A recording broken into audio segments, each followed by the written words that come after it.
Look, we have our guests here. What's up, guys? How you doing? Good. How are you? You Good. nasty little tattletales. What's up? What do you mean?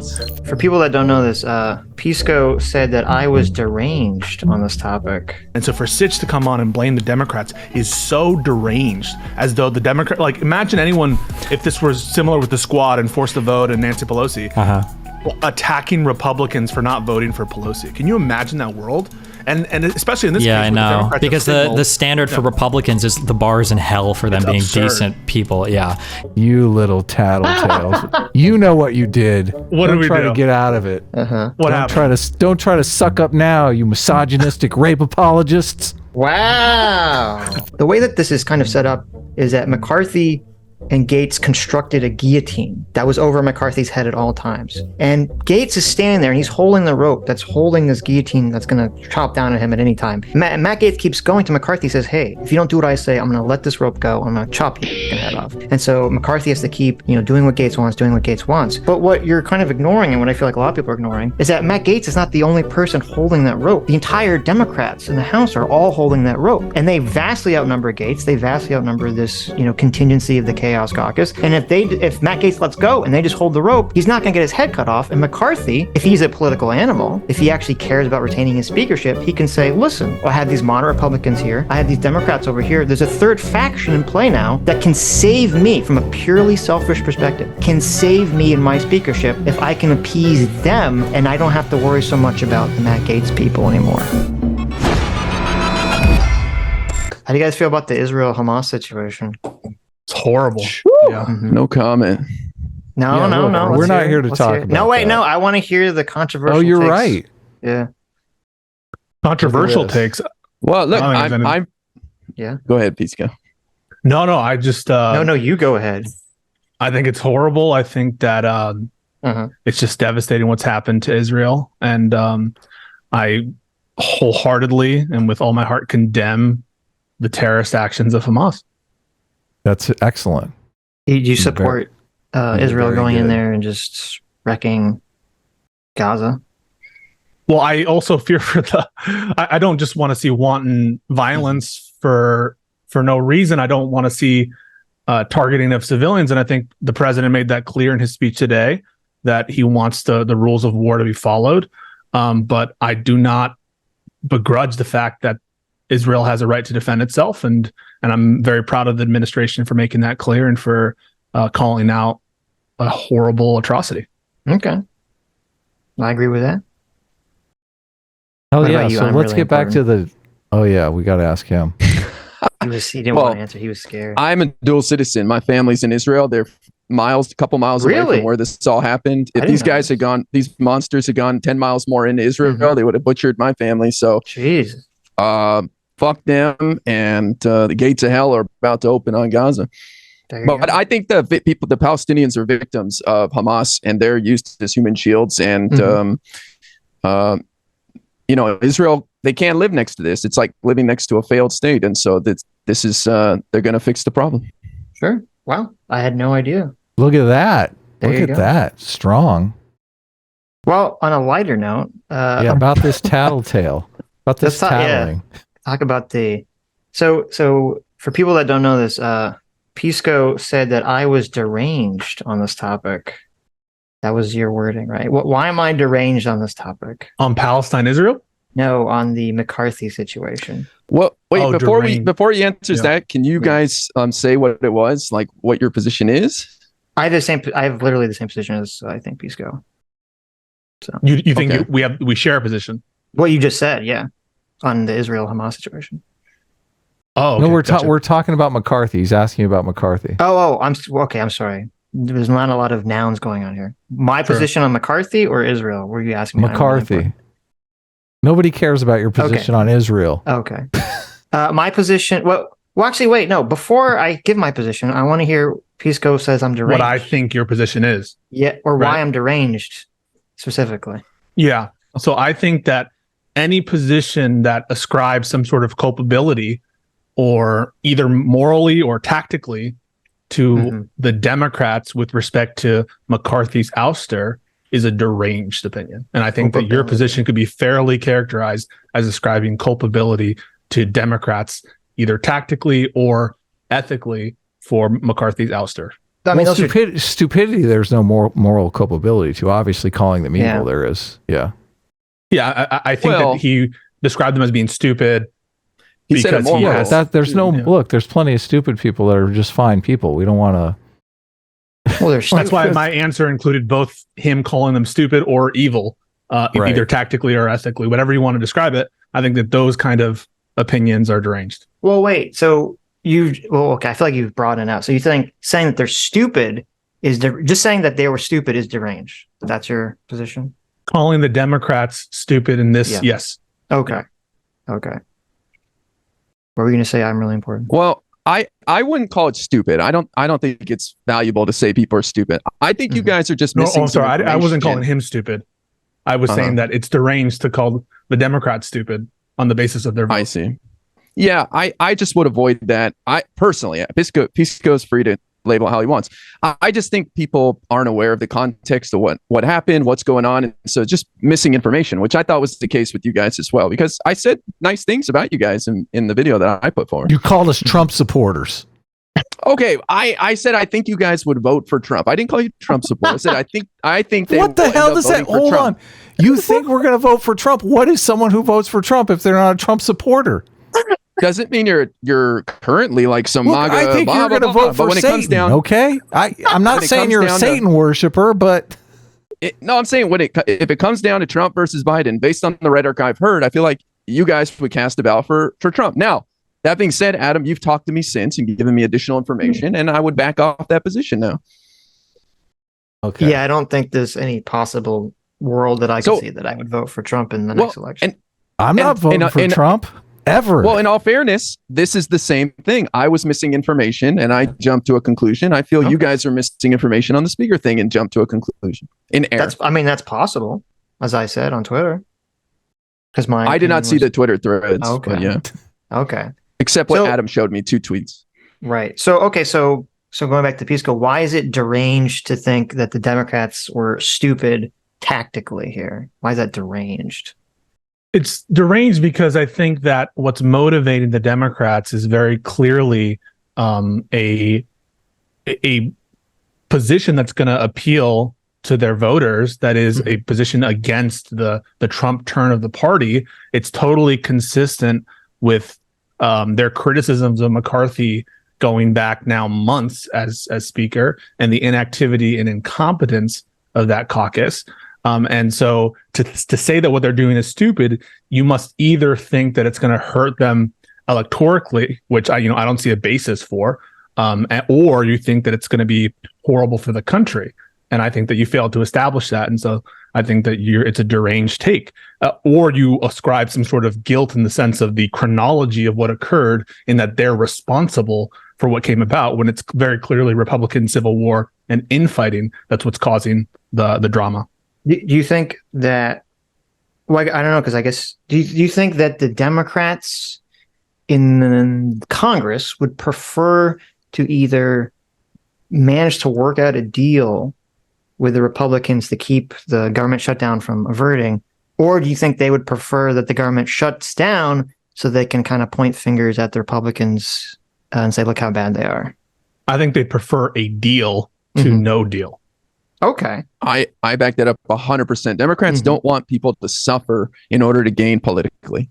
We may disagree on that, but Right. I'm confident in that position, because Republicans are the ones who have shut down the government. Point to a time when the Democrats have shut down the government. Republicans have owned the government shutdowns. They gladly Of own them. course. Yeah. It's So not we don't advantageous have a for the record of Democrats to do that. We don't want yeah. people punished. Well, I would disagree with you, the rationale, but obviously it wouldn't make sense really for the Democrats to want to shut down the government from how the rhetoric is sent around. The Republicans are kind of the party of get government out of here. Democrats are kind of the party of get government involved in helping everyone. So it doesn't really align otherwise.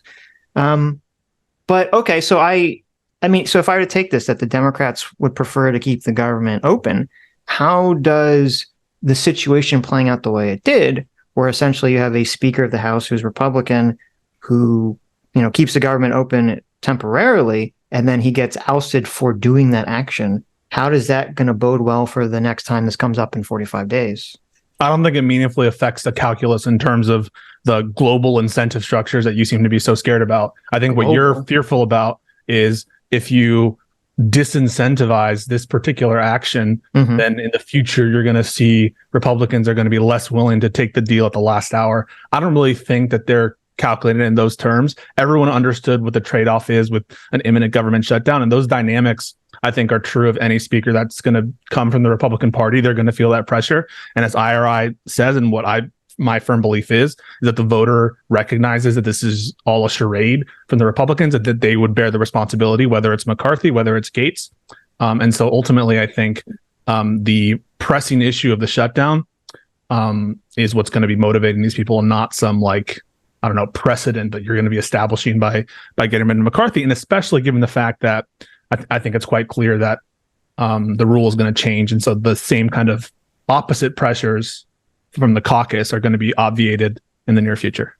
Well, so I don't think because that wasn't really my argument.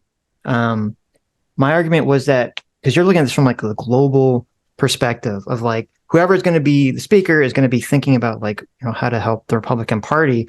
And I was talking about from the perspective of whoever is the speaker wants to retain being the speaker. And if the previous speaker was ousted because he essentially passed a budget, I mean, you're basically sending a very clear signal to not pass a budget going down the road. And that if you do pass a budget, and if the rules don't change, which I know you're saying you think they will, but if they don't change, Matt Gaetz will just do the same thing, and the Democrats will basically hang you out to dry as well. I mean, I think it's all a very clear signal.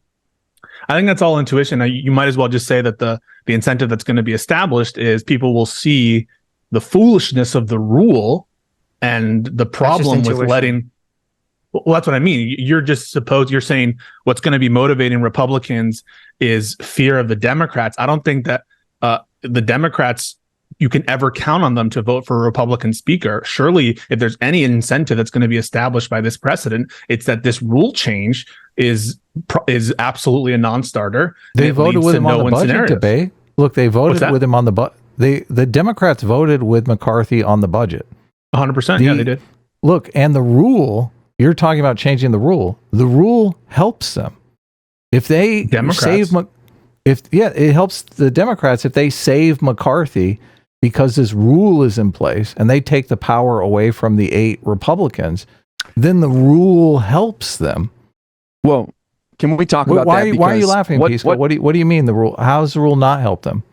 That assumes the Republicans are willing to make. You would think in a rational world, surely if you're giving power to the 7 or 8 people, it would also empower the marginal votes and the Democrats, the centrists there. Maybe they can work out a deal. But the Republicans, whether it's McCarthy or Gates, have shown zero willingness to have any bipartisanship in that sense with Democrats and power sharing or anything, or accepting any deal in the sense of the structure of the Congress. And so I just think that it's a non-starter. McCarthy or Gates is not going to accept a power sharing deal. And so why would Democrats feel empowered by that rule?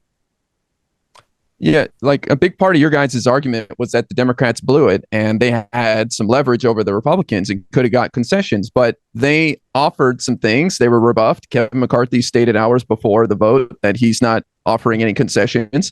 And so you don't have leverage if the other side isn't willing to dance. It takes 2 to tango. But let's talk about real briefly, why are we in this situation where they had to do a continuing resolution? They agreed on the numbers for the budget with Biden back earlier in the year when they debated the debt ceiling. We should never have been in this position needing a continuing resolution. That was a failure of the Republicans in the first place.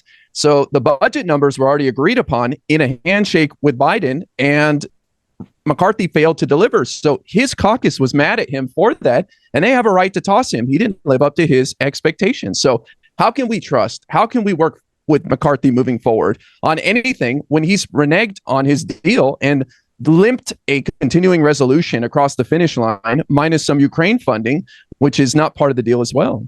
So you're saying McCarthy reneged on a budget deal with the Democrats? Yeah. Yes. So the deal that the budget that the Democrats voted for, why did they vote for the budget if they... Are you talking about the one a week ago on Saturday? Yeah, the one that ended up getting McCarthy ousted. Okay, Look, that is he what it's got called. he got ousted because the Democrats voted on a budget that the 8 Republicans didn't like. It wasn't the I agree. Democrats' budget. It wasn't the Yeah. deal that was agreed to by the Republicans. But But then why did the Democrats vote for it? Because they didn't want to see the government shut down, and they couldn't.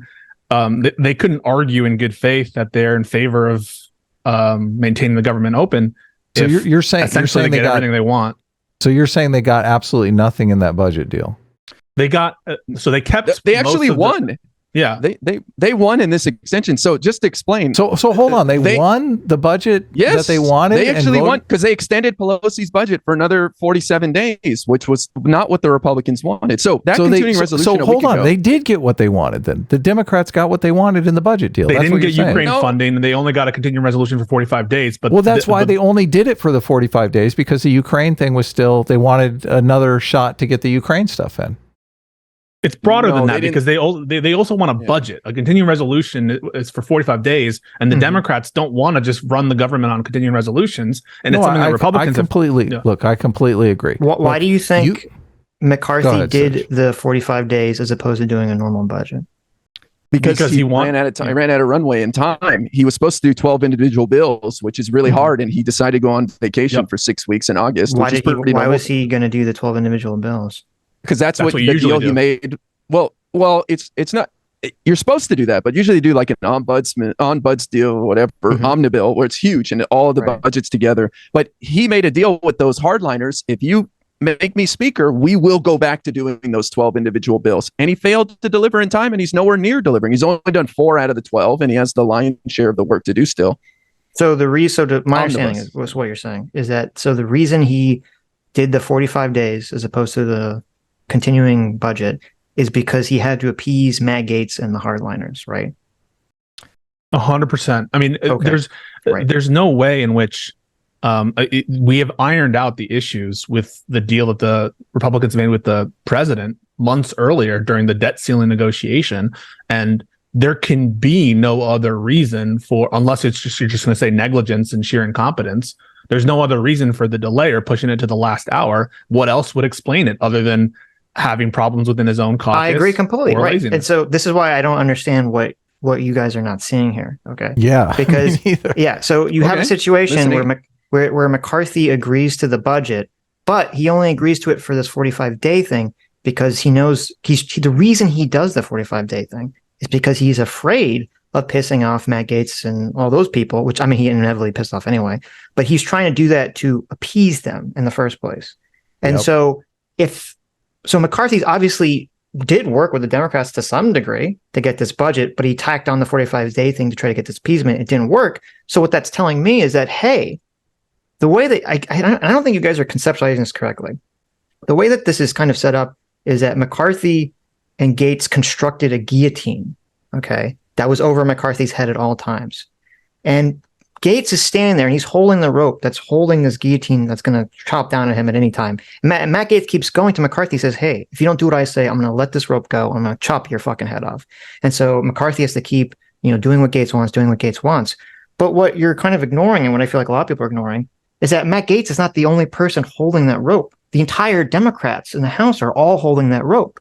And they vastly outnumber Gaetz. They vastly outnumber this, contingency of the Chaos Caucus. And if Matt Gaetz lets go and they just hold the rope, he's not going to get his head cut off. And McCarthy, if he's a political animal, if he actually cares about retaining his speakership, he can say, listen, I have these moderate Republicans here. I have these Democrats over here. There's a third faction in play now that can save me from a purely selfish perspective, can save me in my speakership if I can appease them and I don't have to worry so much about the Matt Gaetz people anymore. And this budget thing is a clear example of that. If that was a possibility, the budget's whatever, right? Like, I understand that just to be the Speaker of the House, one of the main jobs of the House of Representatives and Congress in general is spending money. And so at some point, they're going to have to sit down because it's divided government with McCarthy. I'm not going to give him credit for coming to some semblance of a deal in the threat of another cliff, which was the debt ceiling crisis, manufactured crisis by the Republicans in the first place. I don't understand why, in the presence of a failed negotiation and a failed promise that McCarthy had not living up to earlier, he should be given any credit for that. I mean, why should we be praising him? This is why this conversation is weird. I don't personally like McCarthy at all. I think he's slimy and has no principles at all. Okay. So I don't care about him as a person. I'm not trying to give him credit. I'm just saying this is how power works. And you guys are ignoring how power works because I feel like you're too emotionally attached to like not liking McCarthy and wanting to see him ousted. If that was the deal, why didn't McCarthy, if that was available, if the third way was available for McCarthy, why didn't he make a deal with Democrats? Look, hold on. Let's first establish that we all agree that the third way would be based and super smart for the Democrats to do. I think they'd be willing to do it. I think that would be smart. I want more bipartisanship. I want stuff to be done. So the argument that Sitch is making, we all agree on. That's the fucking player does move. IRI agree on it? Yes, because Jeffries, the Democratic leader, offered a bipartisan coalition, governing coalition. Well, no, that's separate. Look, we are arguing over whether or not that is a possibility. Like Sitch is basically saying, it's not a politically real possibility. It's one that we would like to see. Look, that is a completely different argument. Like, look, we can argue that all day, but to say that if that possibility is available, the Democrats are stupid for not taking advantage of it is a cogent, rational argument. But what IRI just told you is they tried. That's why he brought up Hakeem Jeffries. Right. Yeah, they it takes two to tango. So if Kevin McCarthy's not interested in that, how could we? Yeah, but that's a different. That's a different debate. Right. We're just having a different debate. We're just trying to solidify it so you both agree hypothetically what I said is true. Now we can move on to what the facts. We would be in favor of a deal between Democrats but like they have to give something. They don't get it for free. Obviously, and Democrats shouldn't be expected to do it for free. Maybe they can get Medicare for all. It's a hypothetical. Okay, Jesus. Yeah, agreed. Listen, sure. They were asking for very little. I can. Yeah. Obviously, I would never suggest, and it'd be stupid for the Democrats to just agree for no reason. They'd have to. Of course. That's the whole point of what I was saying is that they would have to try to get something out of it to their favor. So, Pisco, why are you saying that this is such an irrational take? Why are you saying that this is such an irrational take? Because he said Democrats are stupid when the truth of the facts, as laid out and as IRI will explain to you, or I can explain to you, but he has a better command of the facts, is that the Democrats did offer. There was a meeting on Monday before he was ousted in which Hakeem Jeffries and McCarthy spoke. And after that meeting, McCarthy categorically ruled out a deal. And so to put that, we would be fine with a deal and for Democrats to support McCarthy if they get something in return, but we were not going to unilaterally. Okay. Before we move over to arguing, that's a very important claim. But what did you want to say? Before we move on to arguing those facts, right? The second claim that Sitch made, the Democrats are evil. That claim that claim assumes, let's say Speaker McCarthy says, look, you've got me over a barrel here. I want this guillotine off my neck. I'm going to give you Medicare for all if you save me.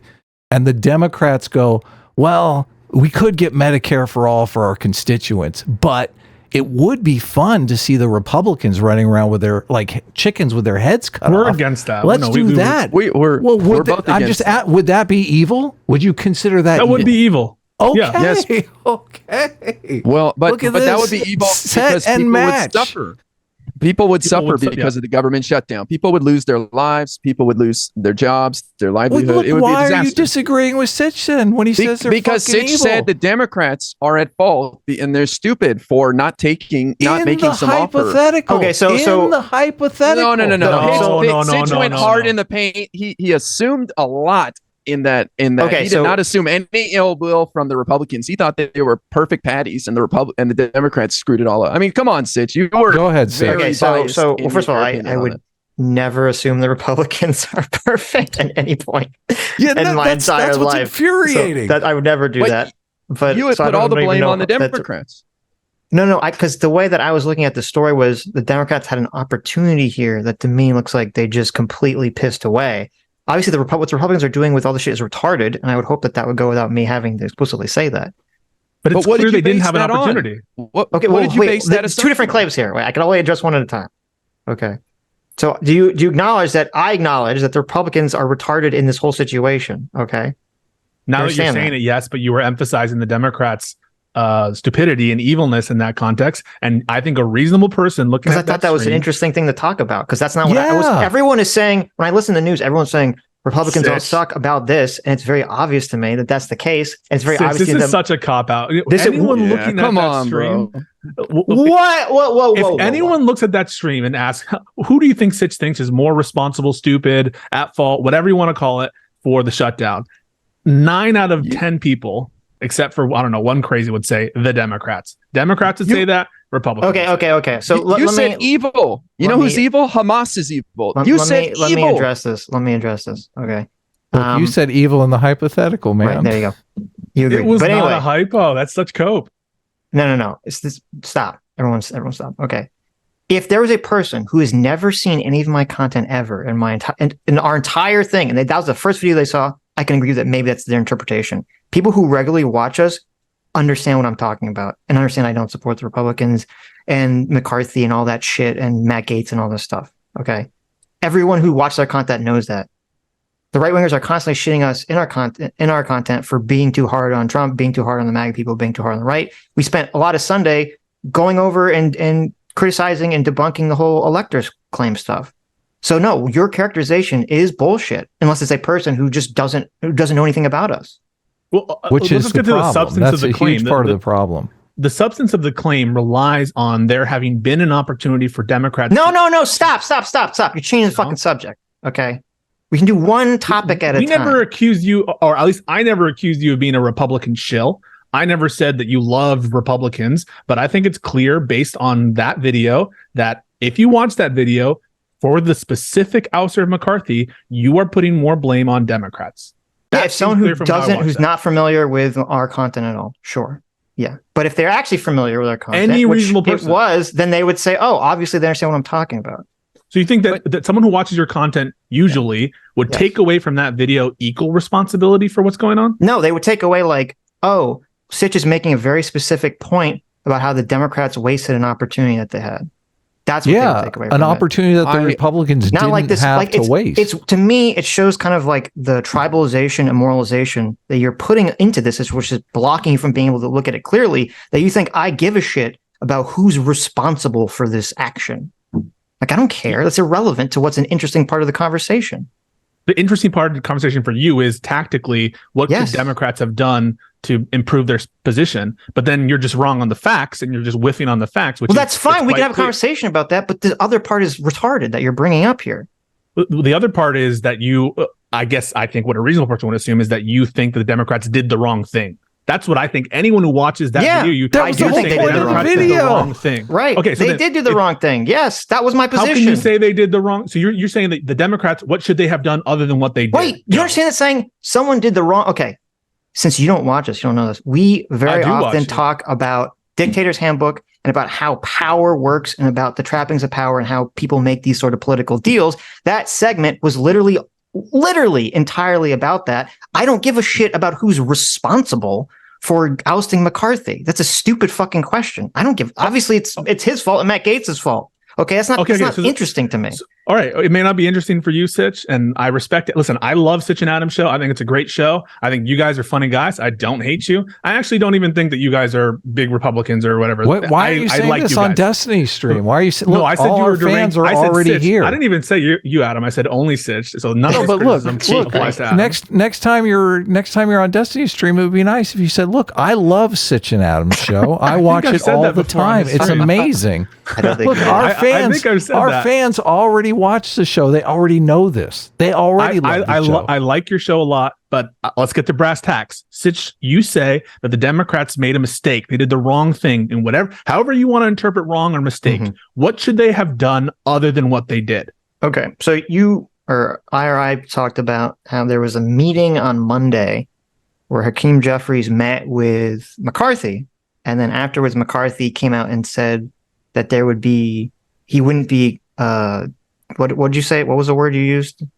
Ruled out a deal. He ruled out a deal, right? So the article that I believe you sent Adam, which Adam sent to me, which talked about this, McCarthy said two things. He said he wouldn't accept terms, but he said none were offered. Okay, so I don't understand how you're using this as a piece of evidence for your case when this is a Okay. piece of evidence for my case. So this is where I would love to mention that Kevin McCarthy has no trust even within his own caucus. Matt Gaetz and Nancy Mace said that he broke promises to them. He's a known liar. He went on Face the Nation the day after the Democrats helped get the continuing resolution over the finish line, and he said Democrats want to shut the government down, which is not true. So forgive me if we don't have a reason to believe McCarthy, and he has a pattern of lying. So well, wait, you can't believe him when he's saying that he's not going to work with Democrats, but then not agree with him in the same statement where he says they didn't offer a deal. No. I can agree that he rejected Jeffries' concessions or offer because Jeffries said that. We have no reason to think Hakeem Jeffries is lying, but we have plenty of reasons to think.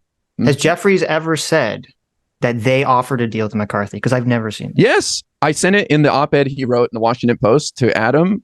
He mentioned that they, for weeks, privately and publicly, have been offering a bipartisan deal to help keep McCarthy in as speaker and make the House run more efficiently. They're not asking for a Democrat to be speaker, which is something I saw Adam mention. I never said that I think we can get a Democrat as speaker. But the thing is, we were willing to support McCarthy based on what Hakeem said, just to have some minor changes to the House to make it run more efficiently so that bipartisan legislation with overwhelming support can make it to the floor.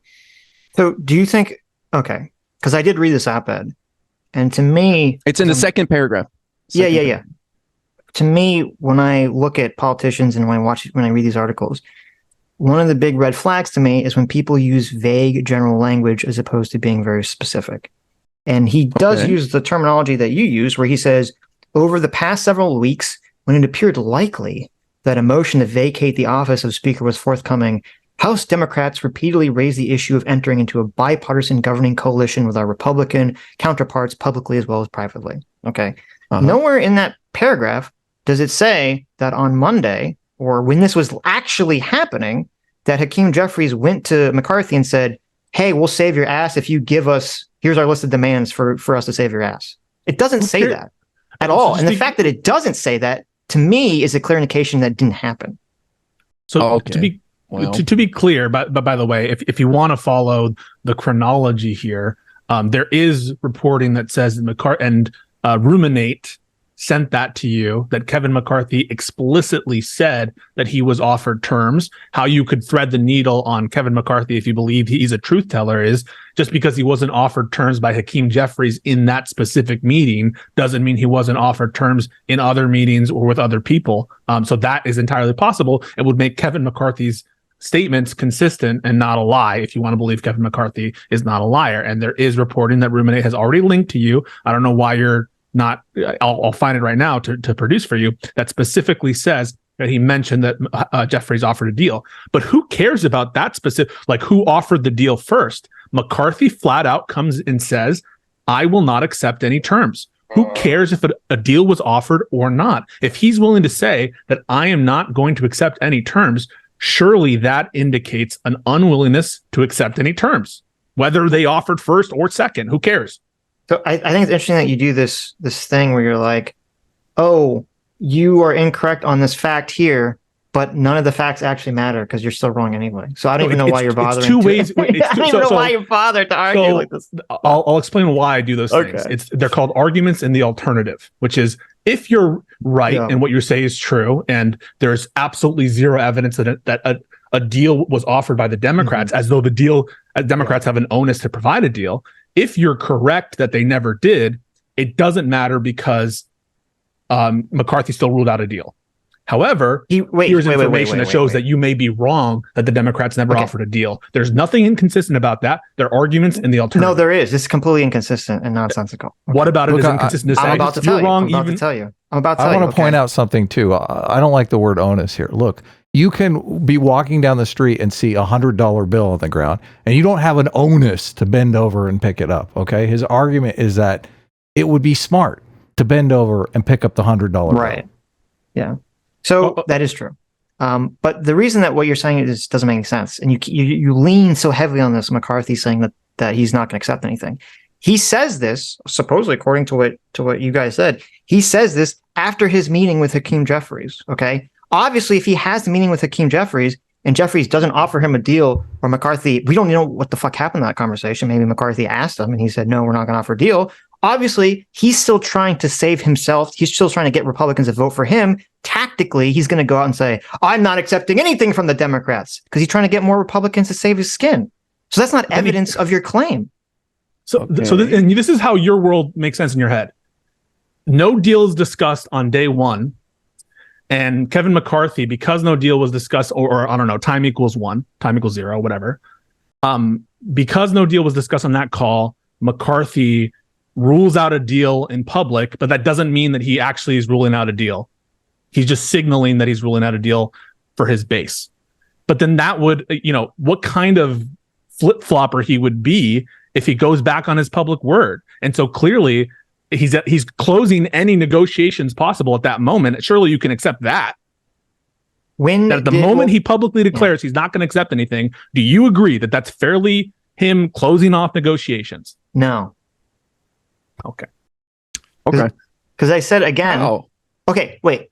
Do you think McCarthy is motivated more by Republican ideology, or do you think he's motivated more by being a political animal trying to gain power? I think he's a politically motivated and cynical individual. So I think he's more motivated by power than he is by ideology. Mm-hmm. Yeah, he put himself over his own party to become speaker. So yeah, I was surprised he didn't make a deal with the Democrats to stay in the job. I thought he was going to. I thought he cared about it that much. So if we all agree that this is how we view McCarthy, why did he not do a deal with the Democrats then? Because it's political suicide for him. He can't make a deal. There's a stranglehold by Trump. And if he made a deal with Democrats, his career was over. Here's the thing, Sitch. Here's the thing. Yeah. I looked since 1943. How many people voted for the other party's nominee for speaker? There's only been one guy in 2001, literally one guy in every 2 years in the speaker contest out of 435 people voted for the other party's person. So there was really no way for him to work out a deal. It would have been, as Pisco just said, political suicide. Okay, so I don't agree. If the majority of Republicans, obviously MAGA, crowd has its own, workings to it. But if the majority of Republicans in the House support McCarthy as being speaker, don't want him ousted, and the Democrats actually prevent that from happening, I do think that's going to help McCarthy in the long run, where I believe my understanding is that every time a Republican has been a House Speaker, at least in modern history, and then got voted out, they just disappear from politics, essentially. So I don't agree that this is going to help every time in history that a speaker's been voted out? In modern history, I believe like the last 3 or 4 or 5 or 6 Republican speakers who were speaker and then they get voted out, they basically just get screwed after that. This has never happened before, Sitch. It's never happened. No one's ever been voted out. What happened? I thought Boehner was voted out. I thought he stepped down based on the threat. What'd you say? He stepped down before a vote just based on the threat. Okay. Wait a minute. So we can put in the same category voted out versus stepping down, right? That's going to have the same effect. If you want. Okay. Sure. So so if we have a bunch of Republican speakers who all step down instead of being voted out, and they all disappear into the void after that part, or they go on TV and they become political pundits on TV. Why would you think that this action would help why would McCarthy think that this action and losing this vote would help his career politically? You tell me. I have no idea. Well, I don't know. But this is why you want to go on Fox or CNN as a contributor? Maybe, I don't know. Maybe he's just sick of it. Maybe he hated the job. So your argument is that McCarthy's just incompetent and stupid. Is that the argument? Oh, yes, because he failed to corral his caucus to get the budget passed. He failed on promises he made to these guys. He made so many promises that you guys haven't even mentioned, like putting up certain bills, like on term limits and all sorts of things. He didn't do any of these things. He promised them he'd never bring a bill forward that didn't have more Republicans for. Right. So he's a total failure. He's a mess. But we're talking about the Democrats taking power, though. There's no power to be taken while Republicans have more seats in the House. Period. Unless there's a Republicans that are going to defect. That's literally not true. Right. That's my whole argument, is that because of the way Matt Gaetz structured this thing, where any one person could call the vote against the speaker, it created a bizarre situation where, since the Republicans were split into these two coalitions, they actually that McCarthy personally actually required Democrat votes to maintain power. Then why Sure. didn't he ask for them, Sitch? I mean, Sitch, He didn't give him anything. I'm the one saying I don't. I'm saying I think he did, and So the Democrats said he no. didn't. You have no Okay. proof But of he that, didn't. just like you have no Okay. proof of the Democrats offering anything, but yet you lean You're right. heavily into You're the right. idea that the Democrats Wait, Sitch, failed. I You actually- didn't mention for a second that McCarthy didn't. You're like, well, maybe, but here's the way the Democrats screwed up, Because and they're it's so- evil and immoral and Because monsters. listen, Come on. I'm just a fucking idiot on the internet. Okay, so And you if were I doing could theater. see- You were playing to your audience. You were doing theater, trying to be. Yep. the No, above wait, stop. everything guy. Wait, That's pause, what pause, you were pause. doing. You don't know what I'm saying. Okay, because I'm not Okay. saying what you thought I was about to say. Okay, Okay, I'm just an go idiot on the internet, and I could very clearly see how they could use this to leverage power. Okay, and I would imagine that people that actually exist there could also see it too. And if they didn't do it, it's because they didn't want to do it. Wait, so answer the question that I asked you before. I asked you, what should the Democrats have done other than what they did? You found a way to dodge, and I'm asking I didn't you find a again. way to dodge. Yeah, you, what should they have done? You He's are already told claiming you. that you think the Democrats went to McCarthy when this was going on and said, here's a deal we're offering you. And McCarthy said, fuck you, I'm not going to work with you. And I'm Yeah, saying so- I haven't seen evidence that's convinced me that that's true. So, except for right, and then- vague statements I about, well, remember we now. sort of maybe reached Yeah. out to him over the last 3 weeks or whatever is not what I'm talking about. Yeah, I remember now because then you got all butthurt when I said in the alternative, even if they didn't, it wouldn't matter. So just to be man. clear, Very yeah, Democrats homophobic didn't Pisco. I don't I know. know. about the Democrats didn't butthurt initially offer terms does not at all discount the fact that publicly afterwards McCarthy ruled out a deal. So even When did if he it rule weren't- out this deal? when he publicly said, Hours "I will not before. accept terms"? No. When, what is like the timeline The here? day was the Monday or Tuesday. And when think did it was- the vote happen? Tuesday. Okay.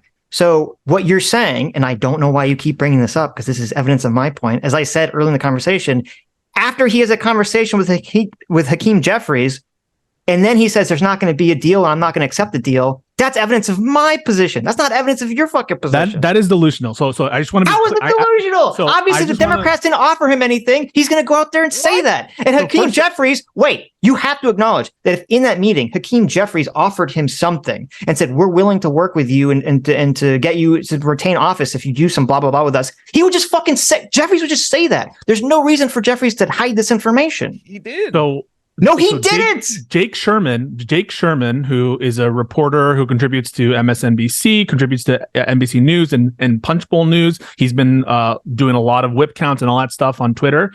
He says that McCarthy in a closed GOP meeting said that the Dems came to me and made a deal, but I wasn't going to make a deal. That's Jake Sherman's reporting. And that what's been presented to you now like 4 or 5 times. The link, I know because I'm on these threads. You've been presented with that reporting, okay?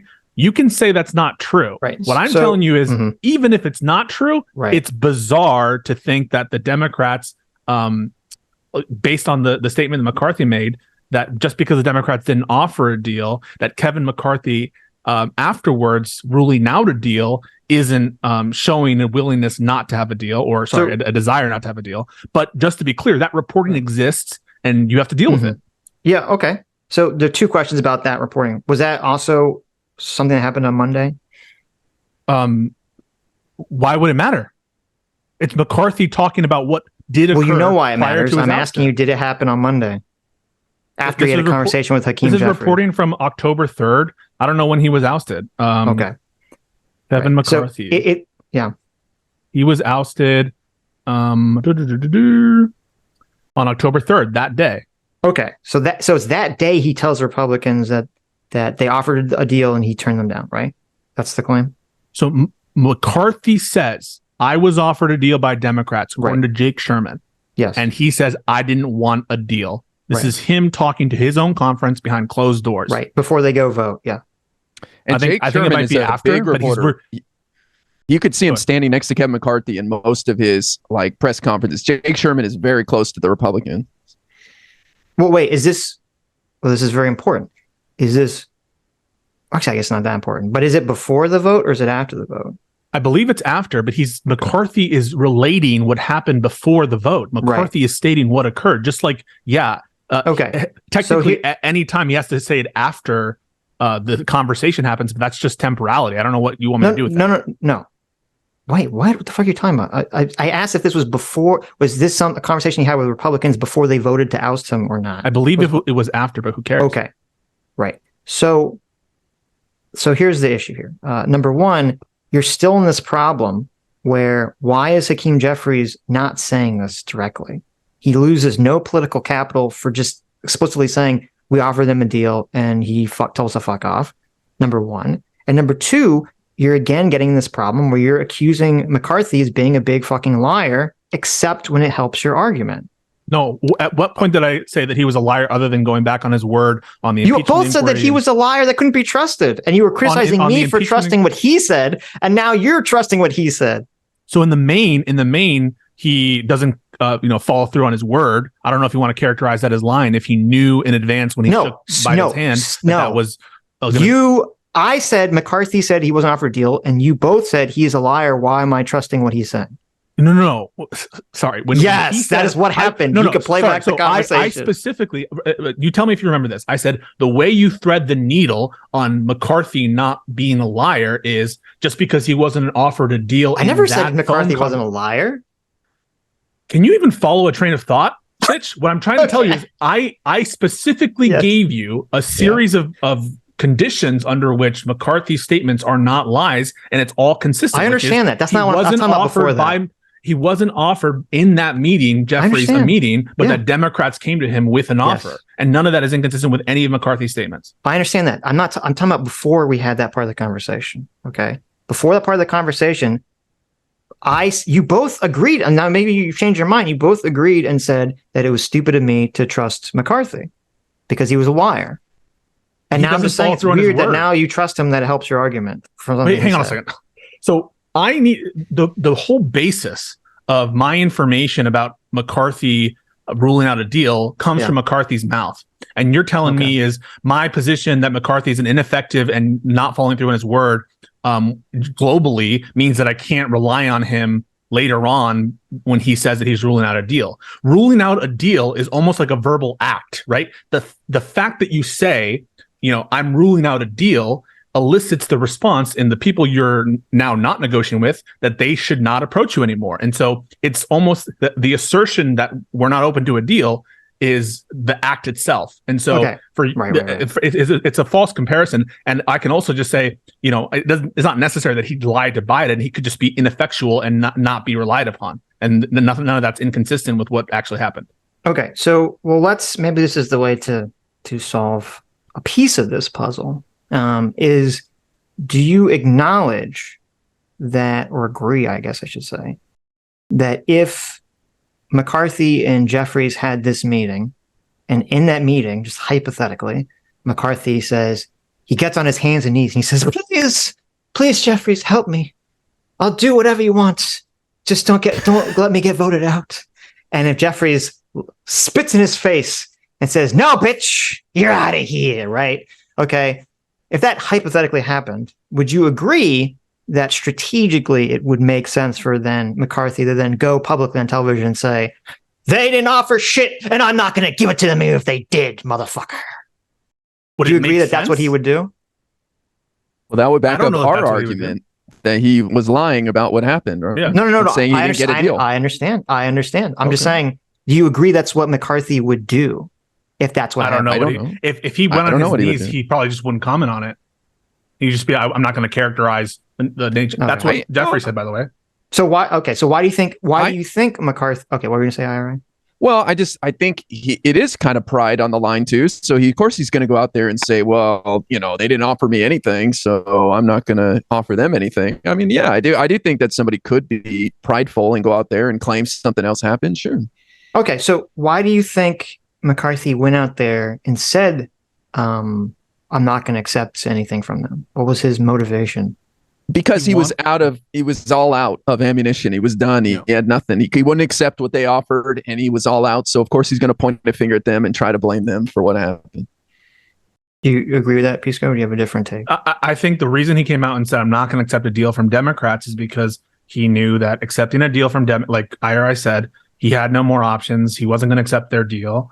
And doing a deal with Democrats that gave any real concession is a death sentence. And so he didn't do it. Okay, because I agree that he's out of options. I'm just agreeing that, or I'm disagreeing because I think he's out of options because he didn't get a deal from Jeffries, and so he's trying to do a last-ditch effort to try to get the So Republicans answer the to vote question: for what him. should Democrats have done differently? Jeffries, they should have had some realistic deal that was something that they thought that the Republicans could live with, and say, and have Jeffries himself in his Monday morning meeting with him say, "We are offering you, if you agree to these terms, we will save your ass." That's what they should have done. Well, we're not privy to their conversations, but I in understand Jeffrey's that. op-ed, he says that he offered a bipartisan governing coalition, which my understanding, based on further reporting, would just be like splitting the Rules Committee, which is the committee where all bills come through before they make it to the floor. Instead of being 9 Republicans and 4 Democrats, it would be split evenly so that bills that have a large consensus on can make it to the floor. He wasn't asking for a Democrat to become speaker. He wasn't asking for subpoena power. As far as I know, for subpoena power for the Democrats, he wasn't asking for the world. Right. So before, because I do want to get back to this specific fact claim because we're hanging up on it. So, so I understand your claim. So the only reason you think that McCarthy didn't accept this power sharing agreement was because he felt that if he did, it would ruin his further political career because he would have ended up working with Democrats, right? That's your argument? That's where the base is at, in my opinion. And this is your argument, IRI? It's tough to say why he didn't take the deal. I'm amazed he didn't, but I imagine he decided that being kicked out, at least he'd be in the history books forever, as opposed to being shit on for the rest of his life. You worked with the Democrats. You know, he stood the line. They voted me out. Those scumbags removed me. Instead of I bent over and I took it and I worked with the Democrats. He didn't want to be known as that He guy. already worked with the Democrats to get the This is 45-day different. budget. What are you talking about? This would have been way different. Yeah, this would have been a whole new level of working with the Democrats. Well, the whole situation is different because you said this never happened where someone's been voted out. Exactly. Think about a power sharing agreement. Imagine this were to happen in like some other parliamentary system where, the Conservatives win a majority in the House of Commons in England, and there's a power sharing agreement with the Labour government or something because they can't get their house in order. That's a major thing. That's like undermining the will of the electorate in some capacity because if you agree with mandate of the voters, the voters gave us a Republican House of Representatives in 2022, right? That's what they voted in.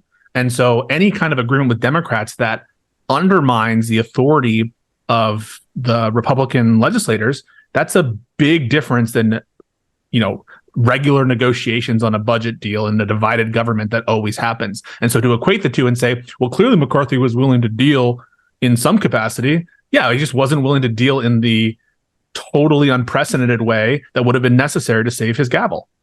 Right. So the disagreement is that you're looking at it from the perspective of he did what he did because the alternative of working with the Democrats would be too damaging to his political career.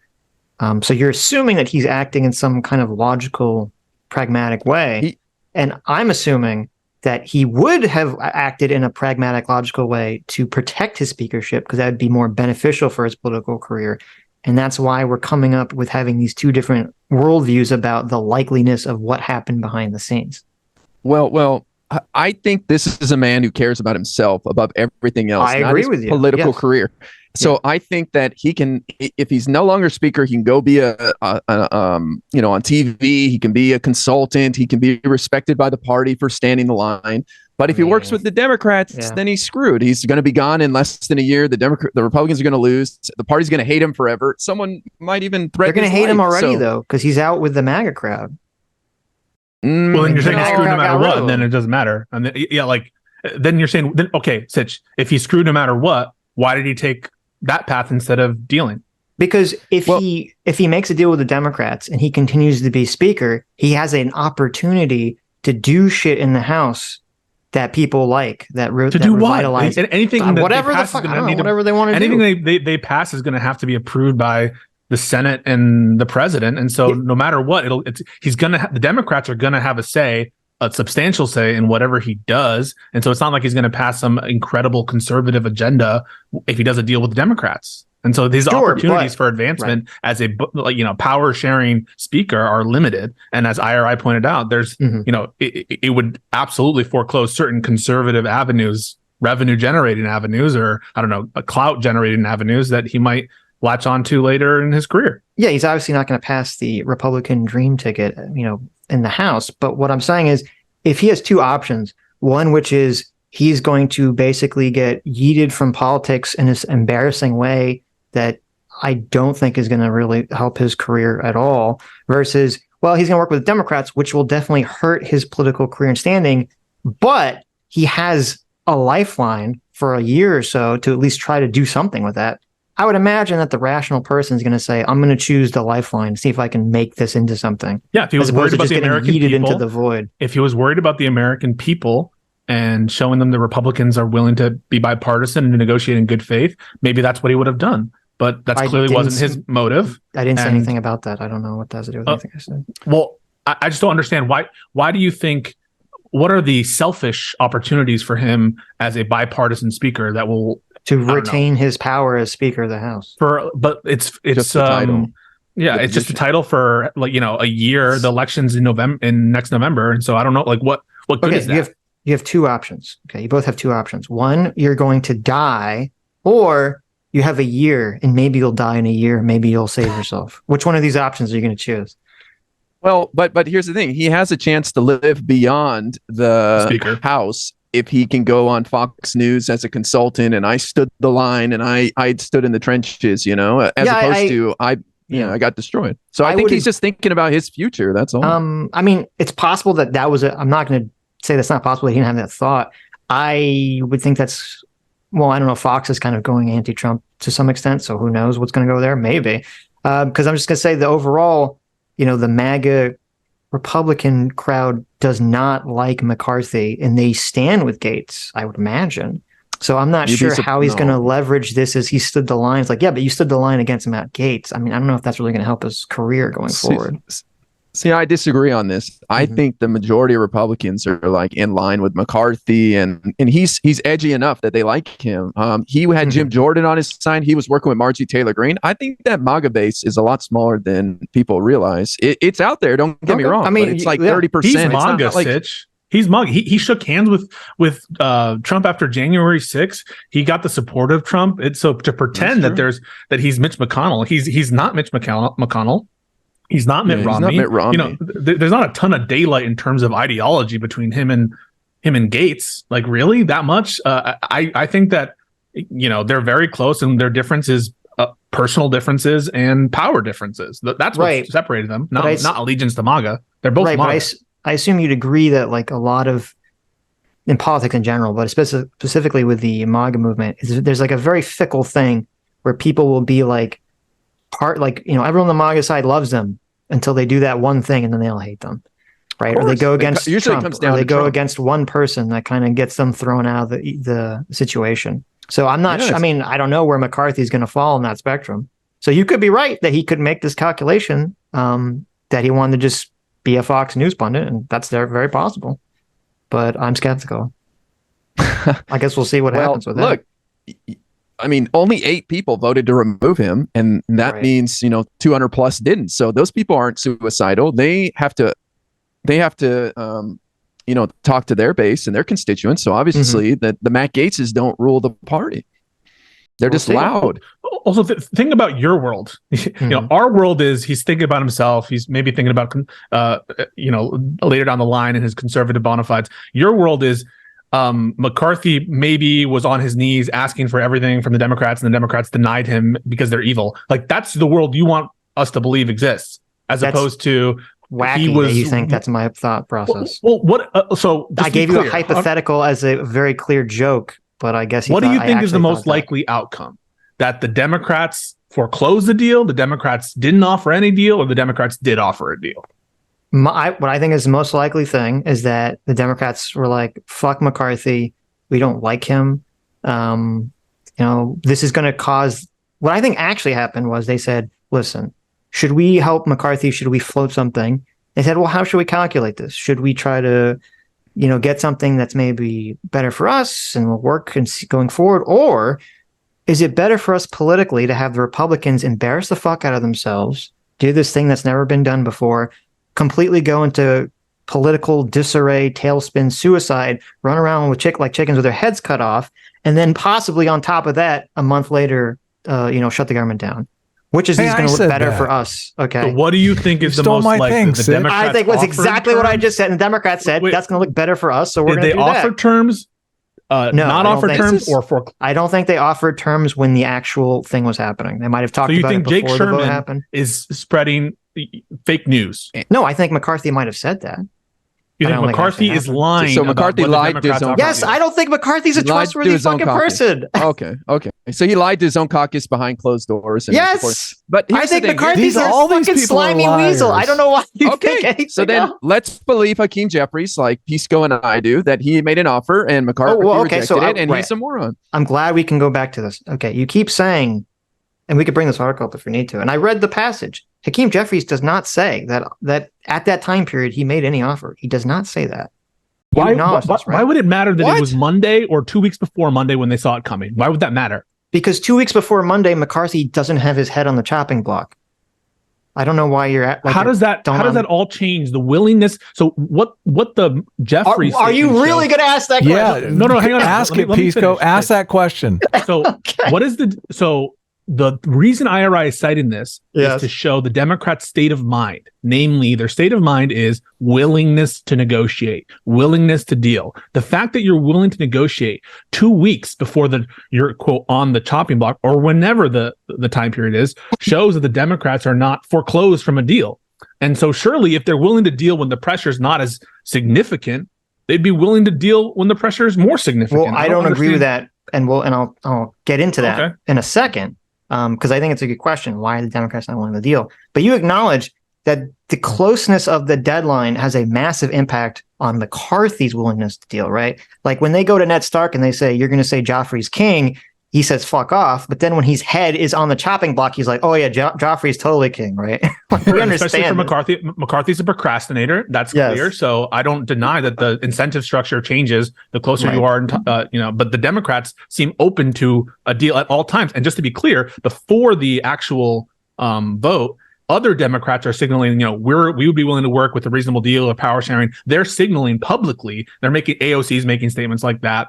Members of the squad are signaling willingness to deal. And so it seems bizarre for your conclusion to be given all that evidence that the Democrats are the ones who are saying we're never going to deal with McCarthy under any circumstances. If the most liberal representatives are, floating and saying, maybe it'll happen, maybe not, and flirting with it, why is your prior that they're all lying and McCarthy's also lying about his, in closed doors to his own conference? It just seems weird. So to answer that question, why would the Democrats be willing to offer him a deal before he's going to get his head chopped off? Is because they don't have a crystal ball. Okay. They're going to try to do the Democrats are going to try to do what they're going to do to gain power in their situation, which is what everyone's doing in politics.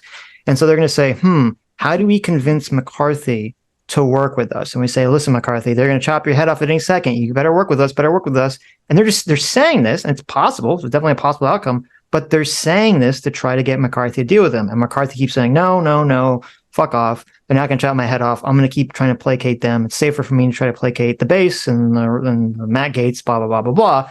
And so the Democrats are doing that because they're trying to gain leverage. But then once the situation occurs, once his head's on the block, it changes all the political calculations. And the Democrats could very easily, as I laid out 5 minutes ago, could have said, you know what, we think it's more politically advantageous for us to just let him get his head chopped off and not offer any deal and act exactly the way they did. Well, this is you're filling in a lot of information that doesn't exist, but you were quick to judge. And this is my bigger argument. It's like how far you were willing to lean in that the Democrats screwed this up. You said they're evil. They want to shut it all down. And you didn't even, they're stupid or evil. This is rational, what you're saying here. This is great. I'm with you on this stuff. But this is what he said in the original video. No, well, I said it very animatedly. Okay. No, oh, come on. Look, I think you guys have to be called out on this because both of you guys were so quick to jump on the Democrats and go nasty, hard in the paint on them, saying they're evil, immoral. They didn't take the deal. They want the government to shut down. And I have to ask you guys, why were you so gleefully saying those things and so passionate about that. Well, okay, Why? no, Because but- I don't think you bring that fire to the Republicans. Wait. Okay. So you acknowledge that I said they were stupid or evil. I didn't say they're just all evil. I said they're stupid because they didn't do this. Does it even matter? It does. Wait, it does matter because Why? I'm sitting Why? here and I'm seeing this in real time, and I'm just baffled by why the fuck the Democrats passed. This is what I think is completely lost, and why, like, I'm kind of baffled by your guys' take on this. Literally, the beginning of the clip is me complaining that this is going to give Matt Gaetz more power. So you should very obviously understand, and this is like, how do you not understand where I'm coming from this? That's literally the beginning of the clip. Is me saying this is just going to give Matt Gaetz more power. So obviously that's not what I want. But right? there's a whole other argument that he's going to lose power because of this. No, that's fine. You could that you weren't even disagree. aware of. Yeah, I'm aware of the argument. I don't necessarily believe that's going to happen. And you can disagree with my assessment of the predicting the future. Okay, that's fine. We're all making predictions here.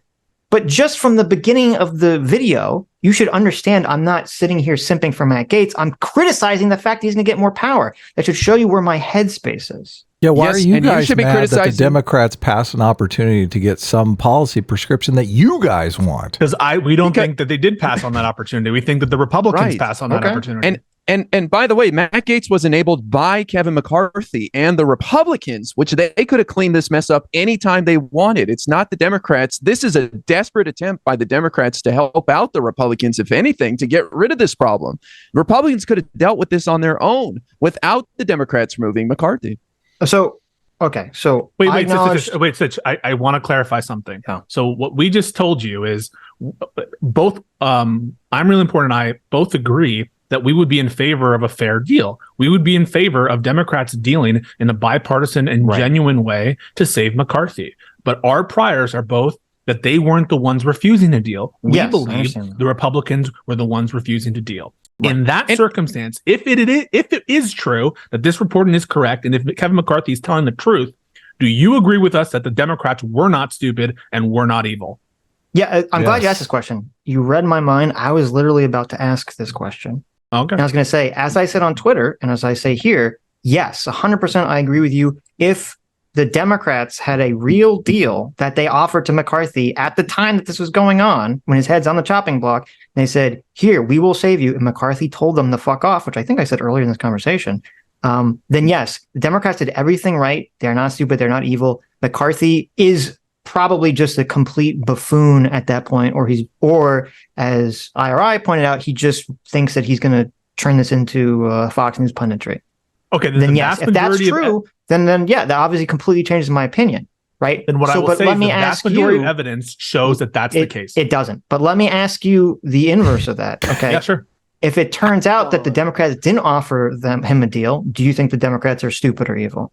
I think, yes, if the Democrats did not offer a power sharing agreement or ruled out a power sharing agreement or some kind of agreement where they would save Kevin McCarthy, then I think that that's a wasted opportunity and that was therefore stupid. Okay. Well, and to be clear, while this is happening, not 2 weeks in the past, not a month ago, while this is happening. Yeah. You mean like hours before even? No, that's what you're saying. Wait. Yeah. So hours before, if it's the case that the Democrats have an opportunity that they're not exploring or that they close themselves off to, that's foregoing a beneficial opportunity to themselves and the country, and therefore it would be stupid to forego that opportunity. My strong belief is that the Democrats were willing to deal, which is almost always the case, and Republicans were the ones who weren't willing to deal, which is almost always the case. And Sitch, just so I understand, you're saying, like, you've created this scenario now where Kevin McCarthy was playing hard to get by rejecting their advances for weeks, and then the day of, he's like, "Oh, okay, fine, I'll take a deal." And they're like, "No, you're done. We're gonna screw you." Is that what you're saying? I feel like that's what you're implying now. That's the fiction you've created. That's what you think happened. Right. Is that true? Is that what you're thinking now, Sitch? Well, first of all, that's not, you are dancing so hard to try to create some scenario where the Democrats are bad and made a mistake. And I feel like that's they're planning in advance the story. Okay. They're getting AOC to say all this stuff to lead them off. So, okay. Well, first of all, your characterization of this is fucking insane. Okay, I don't know where you're getting this from. on. The idea. That's your words. That's your idea. No. That's not what I'm talking Heads on about. the block You don't and even know he's what I'm marbling talking about. reason. Okay. The idea that I'm sitting here like, yes, McCarthy has been kicked out. How can I transform this into blaming the Democrats? Like the idea That's not what that's IRI said. IRI that is what that's wait. No, that is literally what he IRI is just fucking characterizing- said. No, No, IRI is I don't need you to characterizing- speak for him. He can speak for himself. He's a big boy. That is what he just said. He said, I was looking very hard to twist this around to blame the Democrats for it. Okay. That's what he That's just what I said. heard. He's saying it's an implausible. I'm not talking to you, Pisco. I'm talking to IRI. Is that not what you said? Look, I think it's ridiculous, but I think that is what Sitch is trying to create. He's trying to wiggle some way, somehow the Democrats screwed this up. And that's how desperate he is. He's Okay. backed Fair into enough. the corner. And he's at the point where they rejected a deal at the last minute or something that Kevin McCarthy was more Look, that's- open to it at the last okay. second. Am I So- wrong? Tell me. Okay. You are So, wrong. As I said, that Absolutely categorization is fucking crazy. The fact that I would even be motivated or care to somehow try to wiggle this into being the Democrats' fault is not the case at all. I don't even see why I would be motivated to do that. I looked at the situation. We were looking at it through this lens of how we're getting power. The actions of the Democrats didn't make sense to me at all. And so I came to the conclusion. The only thing that I will concede here is that in the clip at the time, I should have said, I don't know if I did, maybe I did. I have to go back and listen to it. I should have said very clearly for people like you that if the Democrats offered a deal to McCarthy and McCarthy said, no, fuck off, then obviously that changes my opinion. And McCarthy's just a stupid fucking idiot and the Democrats did everything right. Okay. That's the only thing I should have made sure 100% to say that. Just Shouldn't to you add kind of one more avert this caveat, situation. I mean, shouldn't there be one more caveat, which is if Kevin McCarthy is not actively pursuing a deal with Democrats, then isn't he also stupid and evil? Isn't that a necessary caveat? McCarthy, my baseline assumption is McCarthy is stupid and evil. So that didn't need to be said. That doesn't need to be said. And why? Oh, because That doesn't No, need to wait. be said. This shows this shows how you guys are so fucking tribal brained on this shit. That's all you care about is we gotta blame McCarthy. Okay, I don't get my whole thing is why and you said it was deranged for Sitch to bring culpability here because what you really are operating under. This whole conversation is bullshit. What you're really operating under, both of you, is that Democrats good, Republicans bad. No. And I said Democrats in this situation are bad. And you guys got fucking triggered. And the fact that you keep honing in on this useless part shows that, okay? I don't give a shit. It's not the question in the segment wasn't about McCarthy. It was about the Democrats had an opportunity here and they fucking blew it. From my estimation, we don't agree with that. Whether McCarthy blew it, whether the fucking Republicans blew it, that's all fucking irrelevant to the conversation that I was having. If they never had the opportunity, then they didn't blow an opportunity. I agree. Right? That's a different fucking topic. IRI you keep changing the topic every time. No. You keep topic bingoing all over the fucking place. IRI just pointed you and said it's so ridiculous to him the kind of hoops that you're jumping through to construe a factual.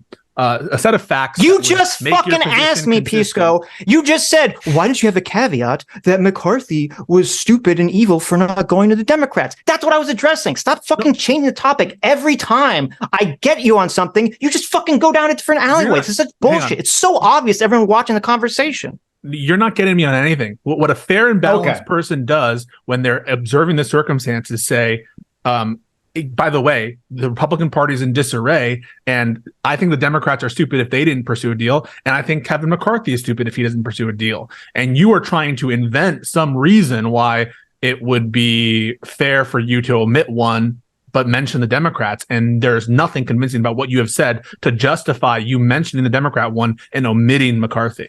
That sounds like you have some kind of bias, and not us. I think a fair and balanced person mentions both. Okay. Both of you guys have a bias. Yeah. Why is that? That's the big question. Why are you guys so biased against the Democrats that you lean in that hard when you think you've sniffed out something that they've done wrong? Why is that? I'm curious. You guys claim your part, but I just assume the Republicans are going to do everything bad and evil. And so it's all just beyond me. Really? Yeah. I'm just like, I expect so much better of the Democrats.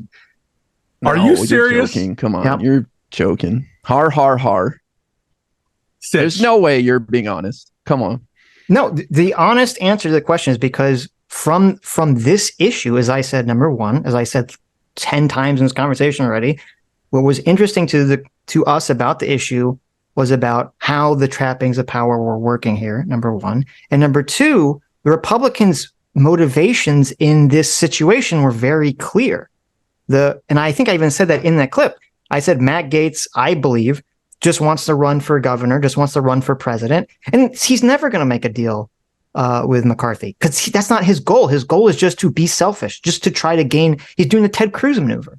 He's trying to leverage this into trying to run for president at some point. Okay. Yeah, we agree with you. So that's so obviously that's very, I said that. I thought I said that in the clip. That's very clear what's motivating him. So I'm focused on, well, what the fuck's motivating the Democrats? Because it doesn't make sense to me what's motivating the Democrats. But you're missing the... I know, because we disagree on a fact claim whether there was a conference. Okay. So this is why this conversation is like insane. We're disagreeing on a fact claim about what actually happened in this meeting between Hakeem Jeffries and McCarthy, and was a deal actually presented? Okay, and as I said, it seems like we both. It seems like we both. It's not just that meeting. It seems like we both. Okay, crazy in the 48-hour period, that this was going on. Okay, sure. And it seems like we have a factual disagreement. Right, and it seems like we both agree that if there was an agreement given in this 48-hour period to McCarthy by Hakeem Jeffries, that it's McCarthy's 100% fault. The Democrats are completely blameless. And McCarthy's just a dumb fuck idiot or a selfish evil person. And if that's not the case, and Jeffrey said, you know what, we offered you some things 2 weeks ago, but now I wash my hands of you. Get out. Then the Democrats are fucking stupid and possibly evil in that situation. Okay. If they both if either one foreclosed the deal, I would say that they were stupid. However, the other possibility, which is if McCarthy is not actively pursuing a deal with Democrats, I think he would be just as culpable as Democrats not actively pursuing a deal. And I think the evidence that's been presented and what we've read in public reporting shows that the Democrats had much more willingness to deal than Democrats. Every time you spoke to a Republican on CNN or Fox News or wherever, and it was mentioned, would you make a Democrat? The Republicans all said, no, I didn't come here to do the deals. But the Democrats, when you asked them, they would always be flirtatious. And the reporting is totally consistent with that on whether a deal was actually offered. They say it was. McCarthy says it was. There's a consistent memorandum from Jeffries that IRI cited. And so all of that body of evidence seems to indicate a big more willingness to deal from Democrats. And you are constructing some fantasy where that's not the case. So again, Hakeem Jeffries has not made this clear, has not said that there was any deal on the table. And the fact that he's not said that is very telling. What? And we're pretending. What are you talking about? How do you say that after reading that op-ed? How? We are pretending that he did. If you read that op-ed and you said, oh, in that 48-hour period, he gave a deal to, he said he gave a deal to McCarthy. What was the deal? We're pretending. What was the deal That's he a fiction. offered? That didn't happen. That's not what he says in the op-ed. And the fact that he doesn't say that, instead has to go on this, well, for weeks we've been trying to do a deal, that should tell you something. Okay. If it literally said that, Sitch, if it literally said what you just said, you know what Sitch would be saying? He'd say, well, we don't know what the deal was about. It could have just been for Alfredo and what they're going to serve in the cafeteria. I'm glad. Or, if they had a deal that said like... Pisco can read into my thoughts and he sees everything that's going on there. Yes, of course. That's why. IRI citing, You're going to pretend like someone, and you should fucking know this as a fucking lawyer. You're going to pretend like when you ask someone a question specifically about something and they kind of give you this vague answer about how, well, 2 weeks ago I did this thing. You're like, well, I'm not talking about 2 weeks ago. I'm talking about what happened now. And they keep going back to 2 weeks. That should tell you something. They don't want to answer the question about what they did then. Wait, Sitch, the sentence is repeatedly raised the issue of entering into a bipartisan governing coalition over the past several weeks. Yes, that could mean within the last 5 minutes before the vote. That could mean 2 weeks before. You don't know what that means. Okay, if you're Hakeem Jeffries, and there are people that are complaining to you about why didn't the Democrats do anything, and you right before the vote on Monday did the thing you offered him a deal. Why wouldn't you say? Why would you not just say on Monday we offered him a deal and he told us to fuck off? Like, why would you just not say that? Because you offered it to him 3 weeks ago. Yeah. That's why you wouldn't say that. This is why Pisco is saying you're moving the goalpost, because I'm not moving he could say I talked to him 3 minutes before and here's all the details, and you would find some reason to be like, well, they should have talked to these other people, fine. And did they reach out to this guy? That's what we're feeling, that you're just moving the goalpost. Okay, it's fine. It's not good enough what he's saying. We're never going to agree on this. At a minimum, Sitch shows a willingness to negotiate. in No, the it abstract, doesn't. it shows a willingness to Okay, well, negotiate. actually, how does no, it 'cause not? I want to go. I'm glad you brought that up. I want to go back to Yeah. that because you said on TV you have all these Democrats who are saying we're willing to negotiate, right? And all these Republicans are saying no, fuck yourself, right? Well, I mean, I don't know if you remember, but anytime the Republicans are in the minority and the Democrats in the majority, the Republicans always say the same thing. They say, "Oh, we're trying to work with these Democrats and they refuse to do it. They're so evil." So that's what every political party says when they're in power versus when they're not in power. So that's not persuasive in this conversation at all. I do not know how you could possibly compare the regular angst of a minority party in that they're not being heard by the majority, how you could compare that to an unprecedented proposal for this kind of power sharing in the actual structure of how the House is being run and the rules. They are so different. And you're saying is like the Democrats signaling that they're open to voting for a Republican, or at least making it so the Republican Speaker of the House maintains their power. When have the Republicans ever signaled that they would be willing to have a similar arrangement with Nancy Pelosi or someone else in the right circumstances? There is absolutely no parallel, and you guys would absolutely never accept that there was a duty for Republicans in similar circumstances to vote for Nancy Pelosi. You think it's so absurd. Yeah, but this is why we've never made the argument that anybody has a duty to do anything here. I know. Why do you keep saying that? Because you don't have a duty to bend over and pick up the $100 bill. So when you are stupid, though, when you say the if Democrats you don't bend over and pick up the $100 bill. When you say the Democrats are stupid, I want you to get this. I want you to get this. Do you understand? You understand? You're walking down the street. You see a $100 bill lying on the ground. You understand? Mm-hmm. Are you obligated to bend down and pick it up? No. No, you aren't. Would it be dumb I understand that you this is a little shell game you do where you try to say that there's no normative weight to what you're saying and that you're not actually. Oh, I never said there is normative weight. I said, of course, there's normative weight. Of course, you're making it the stupid. You're okay. You don't understand. You say you watch us, you love our show, whatever. That's obviously fucking bullshit. Because the fact that you think that if there was some reverse situation, or like I don't know, let's say the squad did force the vote for Nancy Pelosi because they wanted the dumb shit Medicare for all thing, which is we'd be retarded. blasting Republicans with both barrels. And it came up to the Republicans, and the Republicans said, "We're not going to work with the Democrats whatsoever. Just let them run around with the chicken's head cut off. Blah blah blah blah blah." We'd be having the same fucking conversation. Only you guys would agree with us. That's the only difference. Our position would be exactly the same. How many times have we brought up? How many times have we brought up Mitch McConnell denying Obama a Supreme Court justice, Sitch? All the fucking time. All the fucking time. Where were you guys back in January? That's one of the things that started this political polarization cycle. And McConnell should have never done it. Well, let's test this theory. Back in January, during the speaker vote, the Republicans scrambled for 4 days and screwed around and couldn't accomplish anything. And our country looked weak and our soft underbelly was exposed as they failed to pick a leader. Where were you guys on that? Were you guys complaining about the Republicans and saying how stupid they are? I'm curious. I have no idea. I don't even know if we talk we were about that blazing up. Oh, that's weird. You missed that one. We were covering the Barbie movie. My feeling on this. Covering some dipshit culture war thing and like black people did this or that or something. There you go. Black people are doing CBS. Oh, look at that. Look at that. See, I don't know if you know this, Adam. I don't know if you know this, Adam, but there are black people in America and they're doing stuff. Okay. And we got to cover it. Why would you make that insinuation? I'm just saying, why did you guys not pay attention to that one at all? That's kind of weird. I will answer that question. I will answer that question. I just think it's funny, before we get into this whole, because we had a conversation with you in the past about, a lot of people bring this up. They say, why do you guys focus on the culture war stuff and all this other stuff?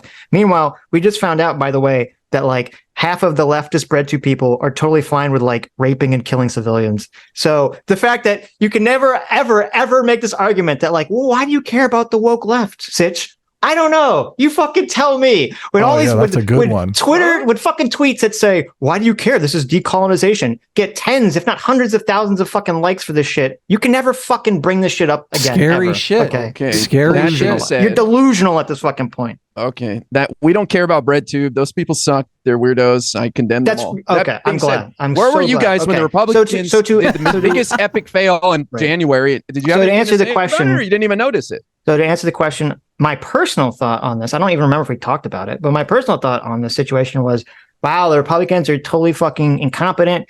And this goes directly into what I always talk about whenever we bring this up, which is that there's a big split right now in the Republican Party between the populists and the neocons, and they have to rely on cultural war issues. That's literally the only thing that's the Band-Aid holding them fucking together. And this is just another example of that. And it's funny to watch them run around and be unable to get a speaker.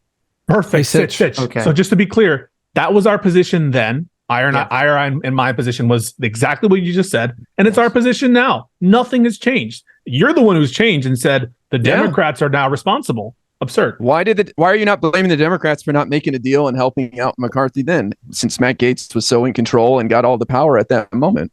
If there was an option on the table, I don't know enough about it to know this. If there's an option on the table when McCarthy was first coming into power, where he could have made some kind of deal with the Democrats, and the Democrats said, fuck you, we're not going to work with you, then that's stupid for the Democrats not to do that at that time too. I mean, you can convince me that happened. I don't know enough about it to know, but I mean, I would agree. There was if there's no deal on the table, then you can't really read into it.